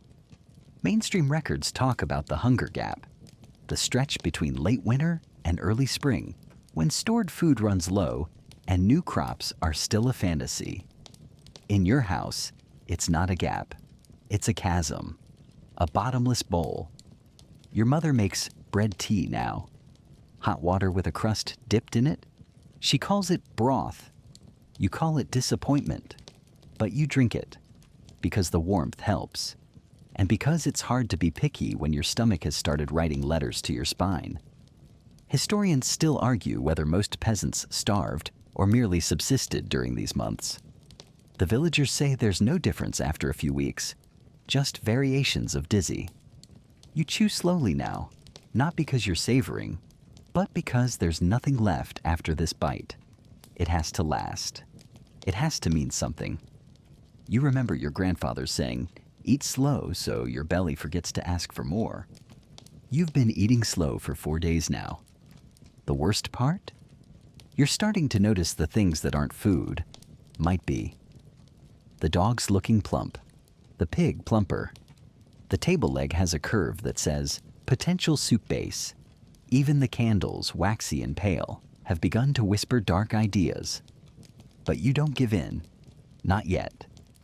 You ration, you lie. You say you've eaten already. You give your portion to the smallest child and tell yourself you're not hungry, just tired, just thoughtful, just full of virtue. And when someone does suggest something unthinkable, like maybe culling the oldest hen, you nod slowly. Then go outside to cry in private. You've done this before. You'll do it again. Survival isn't always glorious. Sometimes it's slow, ugly, filled with thin broth and thinner patience. But it happens, one spoonful at a time. Tonight, someone will tell a joke, a real one, probably involving cabbage and moonlight and the bailiff's wife. And you'll laugh. You'll clutch your belly and pretend it's full. You'll lean back, close your eyes, and dream of spring peas the size of apples. And tomorrow you'll add water to the soup again. And maybe a pebble for texture. Because hope, like stew, just needs something to cling to.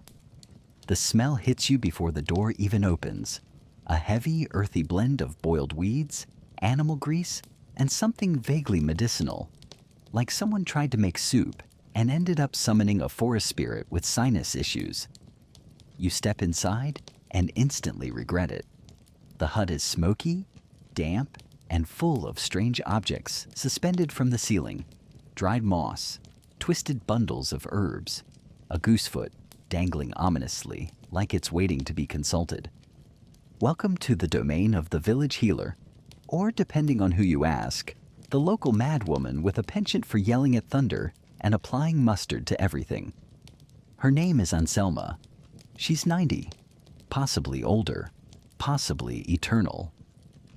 She hasn't smiled since the last king died, and right now, she's your only chance at not coughing up a lung or freezing to death with dignity.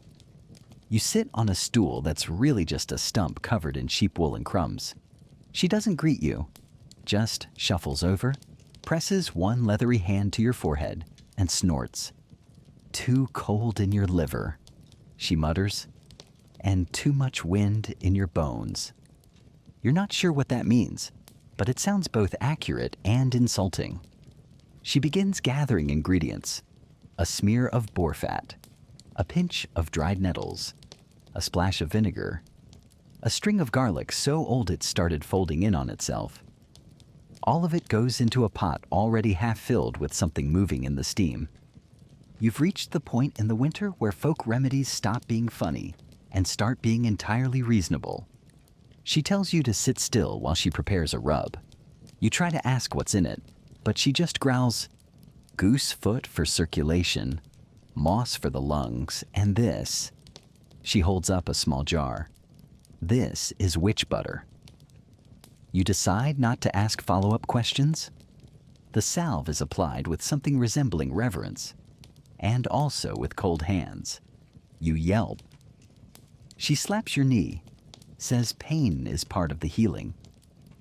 You wonder what happens if the cure works too well, if you accidentally ascend into sainthood for having endured so many strange ointments without complaint. This is how most of the village survives: ritual, rhythm, and ridiculous bravery. The church may frown on witchy methods, but when someone's foot is turning purple, or a baby hasn't cried in a day, they come crawling to Anselma with offerings and apologies. And sometimes, it works. Mainstream historians often gloss over the importance of women like her. Unlicensed, yes. Illiterate, usually. But repositories of knowledge passed from mother to daughter, whispered over firelight, muttered into bowls of boiling something, remedies for frostbite, potions for fever, rubs for coughs, rituals for sleep, charms for luck, warnings about bad wind and worse relatives. One time, a man came in with a rash so angry it looked like it was writing letters. She rubbed him with fox bile and crow feathers, then had him sleep under a goose. 3 days later, the rash was gone. So was the goose. No one asked questions. Another time, a woman with a cough drank a potion made from elderflower and boiled socks. It didn't help, but she said she no longer minded dying, which Anselma considered a win. You get tea. It's warm, vile, effective. It contains roughly 1 plant you recognize and 6 you don't. One of them moves when stirred, and yet, slowly, you feel better. Maybe it's the heat. Maybe it's the herbs. Maybe it's just the belief that someone cares enough to smear moss on your chest and yell at your spleen. There's comfort in being tended to, even by a woman who claims she once punched a ghost and knows how to talk to snow. The children are scared of her, of course, but they bring her eggs when they can. In return, she gives them protection charms made from fish bones and crow teeth. One boy swears his helped him find a turnip in a snowbank. Others say theirs keep nightmares away. You keep yours under your pillow, just in case. She sends you home with a cloth bundle of something that smells like burnt clover and deep secrets. Instructions: boil it, inhale the steam, don't share it with the pig. You do as she says, not because you believe in magic, but because you've tried everything else. And because when winter's teeth are in your bones, you'll let anyone try to bite back. That night you feel different. Not healed, not whole, but warmer, lighter. You sleep deeply, the scent of moss and vinegar clinging to your clothes. You dream of summer fields and goats that don't scream. And in the morning, you cough once, then you breathe. And for the first time in days, it doesn't hurt. You hear the bells before you see the body. Not church bells. No, those are reserved for weddings, baptisms, and saints' days you're too tired to care about. These bells are smaller. Stranger. Tied to a pole carried by 2 men stomping through the snow. Eyes down, faces grim. Death has come, Again, a villager has died. Probably in the night, probably in silence, probably with little more than a sigh and a twitch of the toes. The hut stayed quiet this morning. Too quiet. And by noon, someone knocked on the priest's door and said the thing everyone always says. I think they've gone still. There is no drama, no wailing, just quiet nods, a few muttered prayers, and the slow gathering of people dressed in layers too stiff to mourn properly. You join the procession, not out of closeness to the deceased, but because funerals in winter are the last excuse for a communal meal. And you're hungry. The body is wrapped in linen, maybe a bed sheet, maybe part of a curtain. Doesn't matter. No one's making shrouds this time of year. There's a rosary in one hand and a crust of bread in the other. Symbolism, maybe. Or someone just didn't want to waste it. The priest stands near the edge of the frozen churchyard, holding a book that's more frost than parchment. He tries to read. The wind disagrees. Half the words blow sideways. The other half freeze in the air and land in your ears 2 seconds too late. Still, it counts. The rites are done. The gravediggers arrive next, wielding picks and shovels like they're going to war. And honestly, they are. Winter graves aren't dug. They're carved. The ground is solid, mean, filled with ice like stone. It takes hours, sometimes days, and sometimes they just give up and bury the body in snow until the ground thaws enough to try again. Historians still argue whether shallow graves in winter were a choice or a necessity. You know the truth. They're a negotiation with nature, and nature always gets the last word. The food comes out shortly after. Bread, beer, a bit of cheese so hard it could double as a weapon.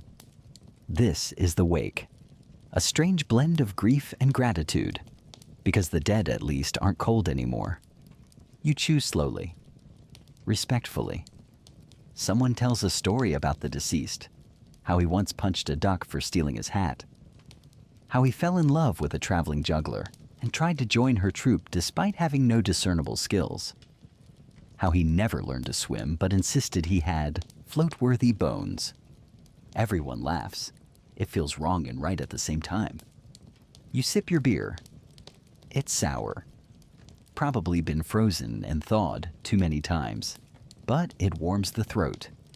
Children run in the snow, chasing each other with sticks and half-melted snowballs. A woman weeps into her mittens.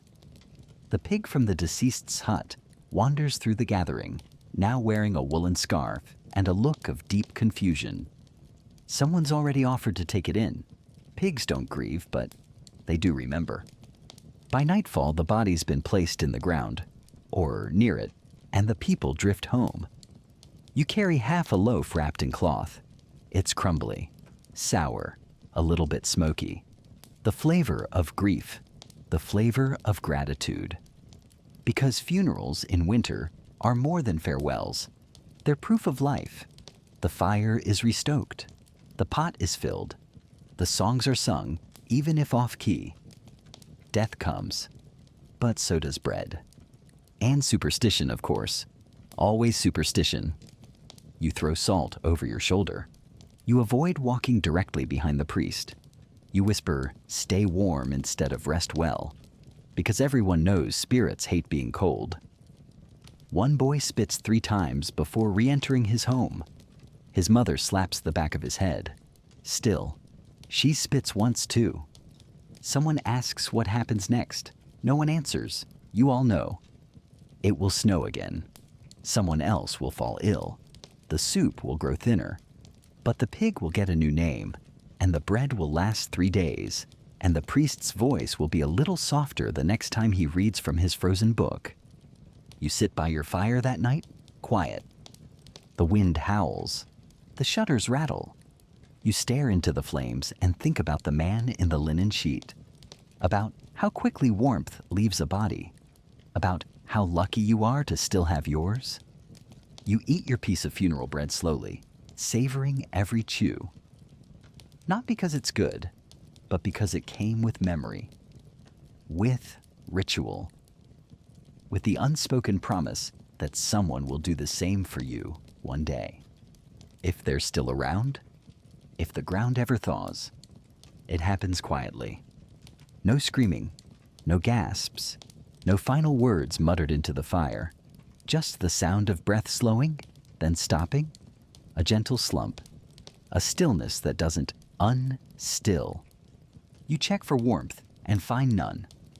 Your cousin has died, in the loft, in their sleep, blankets up to the chin, a candle still burning. Eyes shut like they were dreaming of bread. And that's how winter really kills you.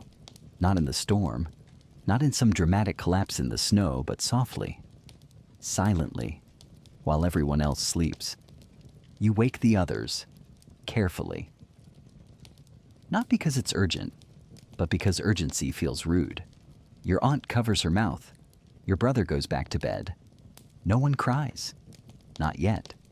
You all just sit there, listening to the wind gnawing at the walls, as if it's hungry for more. There will be time for grief later. Right now, there's the body to deal with.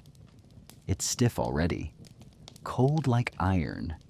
You wrap it in cloth, not for warmth, just out of habit, out of love, and because the act of wrapping feels like something you can do when everything else is so out of your hands.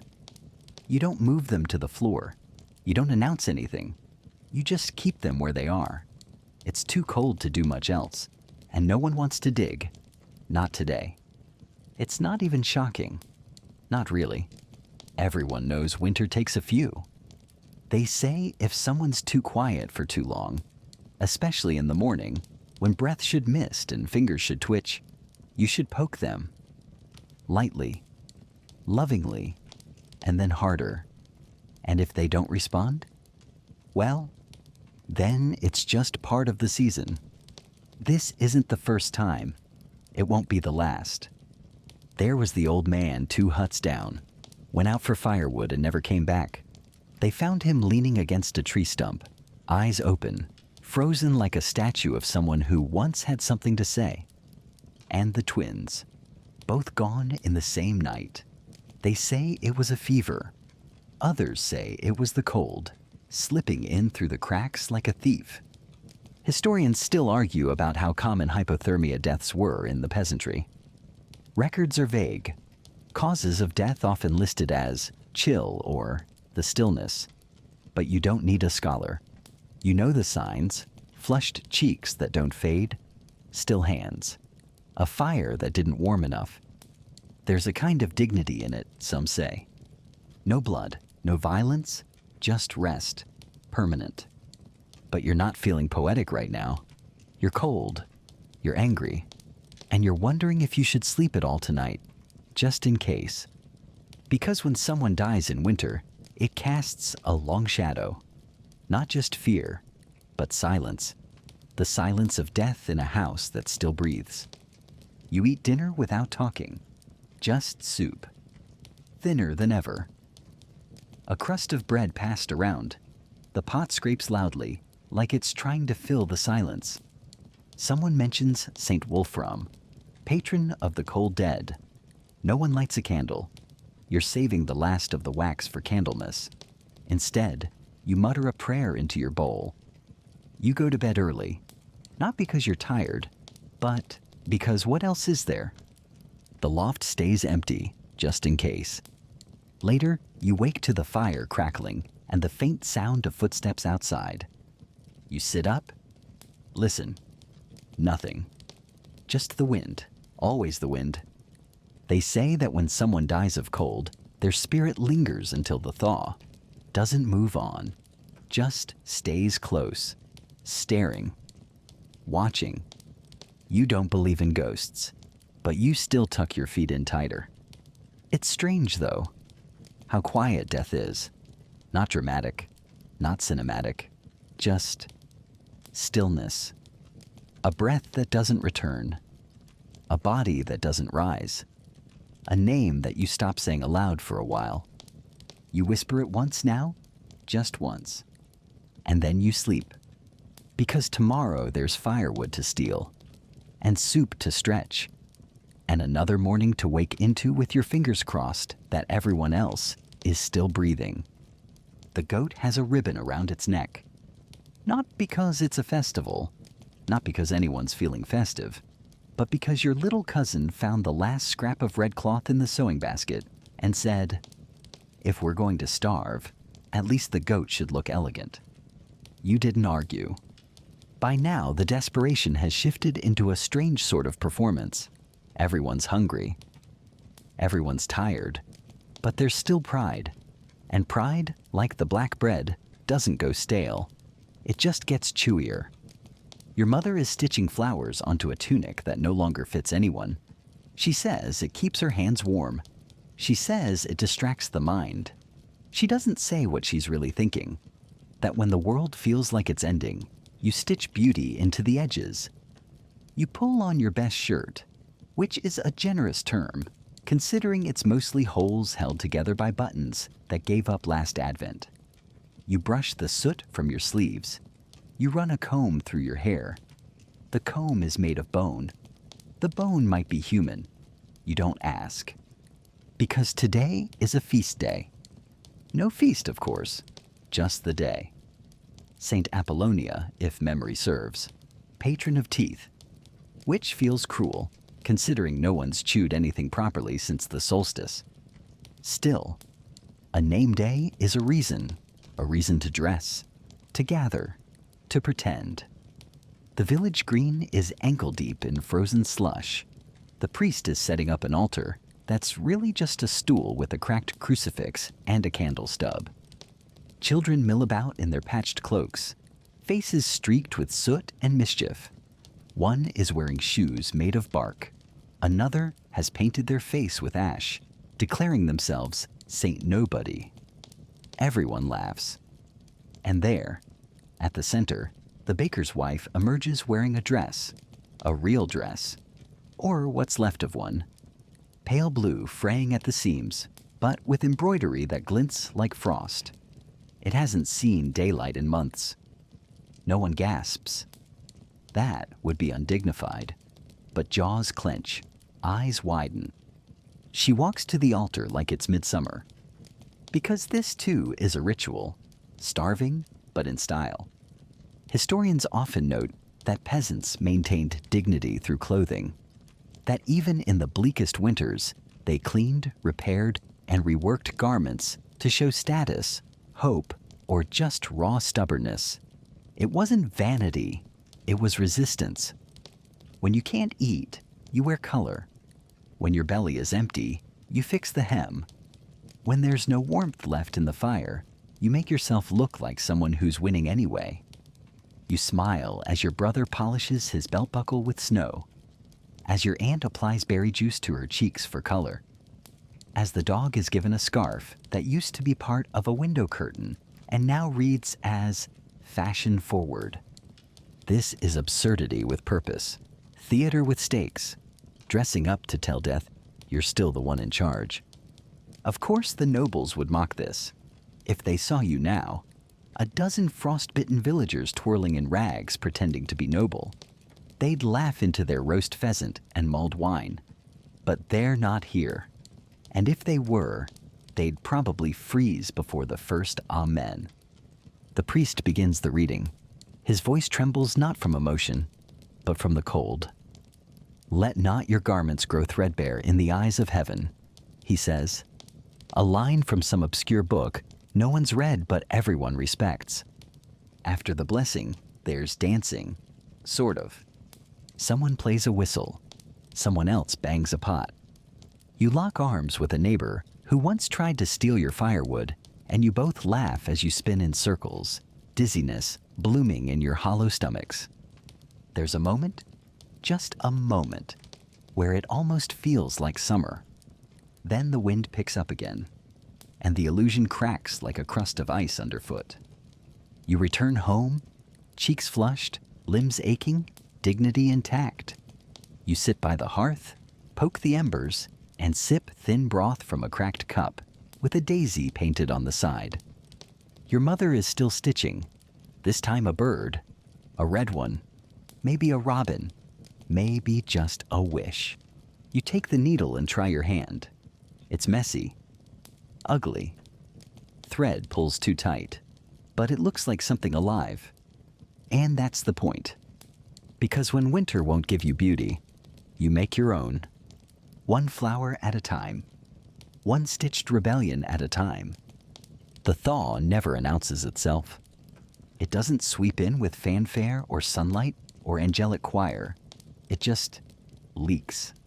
A slow, sullen drip from the thatch. A crack in the ice near the well. The first sign isn't warmth, it's rot. You step outside, and your boot sinks not into snow, but into something worse. The slush season. The great medieval ooze. Half ice, half mud, all misery.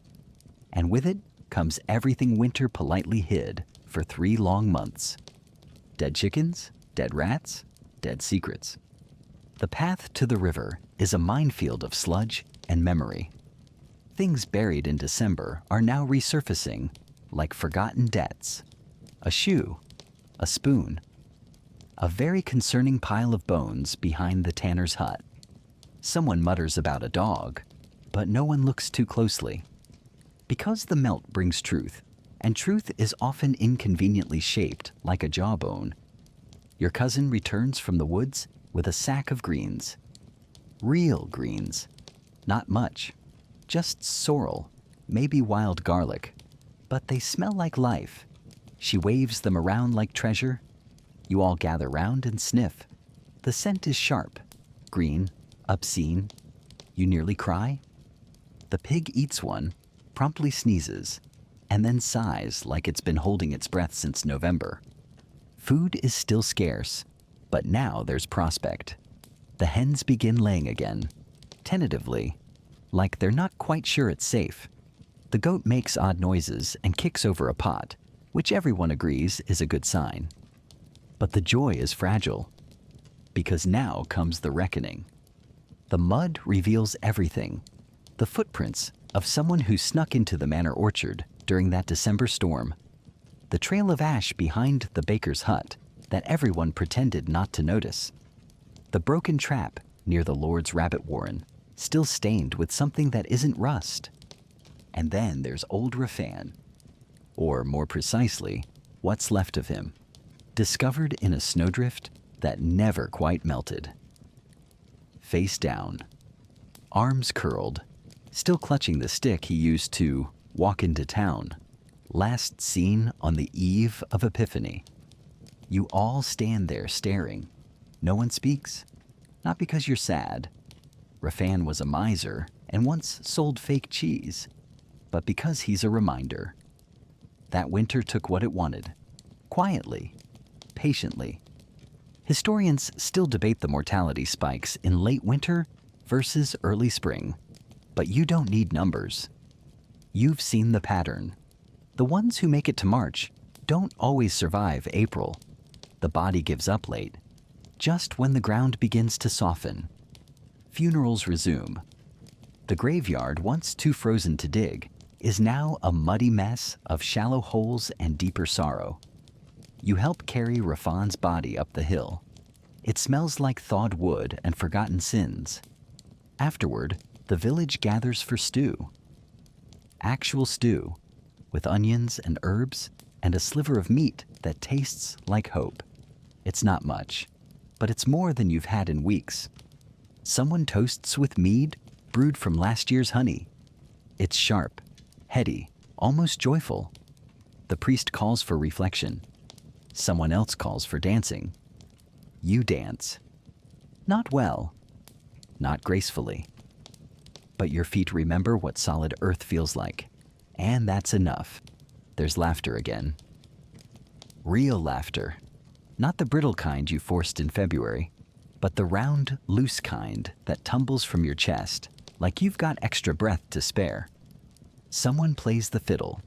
The strings are cracked, but the rhythm is still in there somewhere.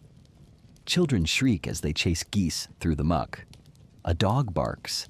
The sun, peeks out for 3 whole minutes, long enough for someone to claim it's a miracle. The world, it seems, is rising from the grave. But make no mistake, spring is not salvation. It is exposure. Every broken tool, every bad decision, every sour store of grain is now visible. The debt collectors will start sniffing around. The Lord's Reeve will remember the firewood that went missing. And the cough that never left your brother's lungs? That may not be winter's fault anymore. Still, you begin to hope, quietly, like planting seeds in secret. You start patching the roof again, not just to keep the cold out, but to keep the rain from laughing at you. You scrub the mud from your boots with a stick. You open the shutters and let in the wind, even if it still bites. You write a list in your head. What you need to fix, what you need to plant, who you need to forgive, and at the very bottom, who you need to remember. Because the melt doesn't just uncover trash and bones. It uncovers stories, names whispered around the fire, empty places in the sleep pile, spoons that no longer need to be passed. You light a candle, not for warmth, but for everyone who didn't get to see the mud. The door creaks louder now when you close it. You don't bother fixing it. The sound is comforting. A dry wooden screech that says, "You're still here." The kind of noise that wouldn't dare haunt an empty house. You made it. Not through in glory, not unscathed, but intact mostly. And in this world, survival is the closest thing to victory. Outside, the trees are pushing out buds, like they've forgotten how close they came to death. Chickens wander the yard with their usual indignation. The goat, defiant and gloriously unmilked, headbutts the fence as if to say, "You can't kill style." You scratch a new mark into the beam above the hearth. Another winter survived. Your grandmother started the tally before you were born. Each notch means something. Each one holds names.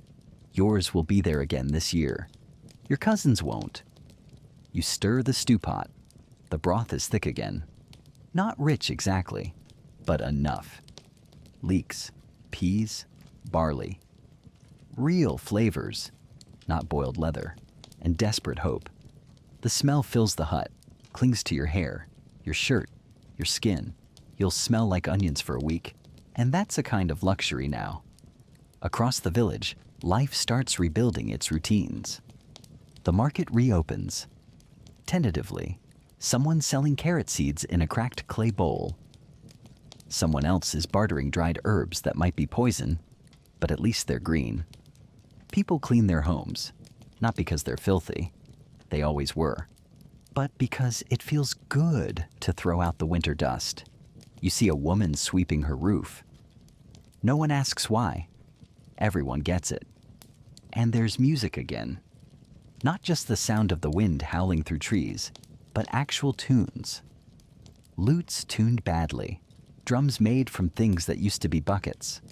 A boy sits by the well tapping spoons and humming a tune he probably learned from his pig. Even the priest is less grim.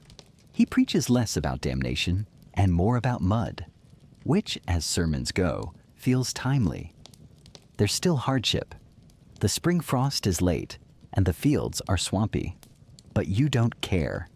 You'd farm a swamp with your bare hands if it meant not eating soup made from boiled string again. Historians often ask, how did they do it? How did medieval peasants survive without insulation, without medicine, without modern boots or blankets or central heating? The truth is simple. They didn't survive because they were strong. They survived because they were stubborn. They laughed when the wind broke the shutters. They danced in rags. They wore ribbons on goats and sang songs about cheese theft and St. Cuthbert's weird knees. They endured because it was never just about living. It was about spite, about community, about the warmth of someone else's cough next to yours in the night, about making soup out of lies and calling it stew. And every year when the ice cracked and the sun bled back into the world, they chose not joy, not glory, but another season. You wake early now. The ground is soft beneath your feet. The garden waits. So does the goat, chewing the door frame with professional malice.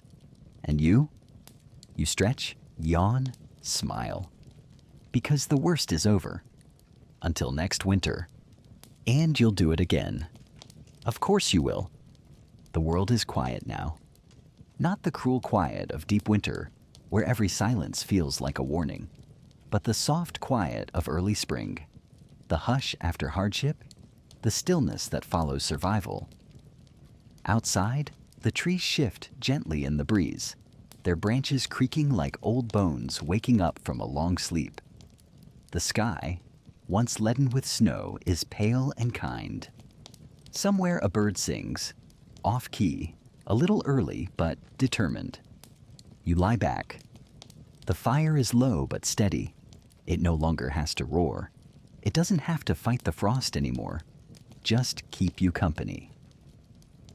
You listen to the last bubbles rise from the stew pot. You smell smoke and barley and something green. Life, maybe. Your hands are rough. Your feet, sore. But they're warm. And in this world, that is a kind of miracle. You think back to the early days of winter, the wind clawing at the shutters, the nights where breath turned to fog in the air, the coughs, the rationed crusts, the frozen ink in the priest's book. You remember the silence after the first death, the way time seemed to slow and shrink. You remember cutting bread so thin it was almost a memory. You remember wearing all your clothes at once and still shivering under the covers. But all of that feels far away now. Not gone, just softened. Like the snowdrifts melting in the sun. The hut creaks gently. The goat snorts. A child giggles in the next room, maybe dreaming about cherries, maybe just warm. You breathe in. You don't have to be strong right now. You don't have to fight or stretch or fix anything. You can just be alive, tired, whole. There's comfort in the mess, the soot on the walls, the cracked cup, the mismatched socks. All of it says you lived through something. And that something didn't win. You did. Even if winning meant boiling the same turnip 3 days in a row and sleeping beside a pig. You close your eyes. Let your breath slow. Let the world soften. Because the hunger has passed, the sun is rising earlier, the bread is thick again, and the door still creaks like it always has, not in warning, but in welcome. So sleep now. The worst is over. And spring is patient.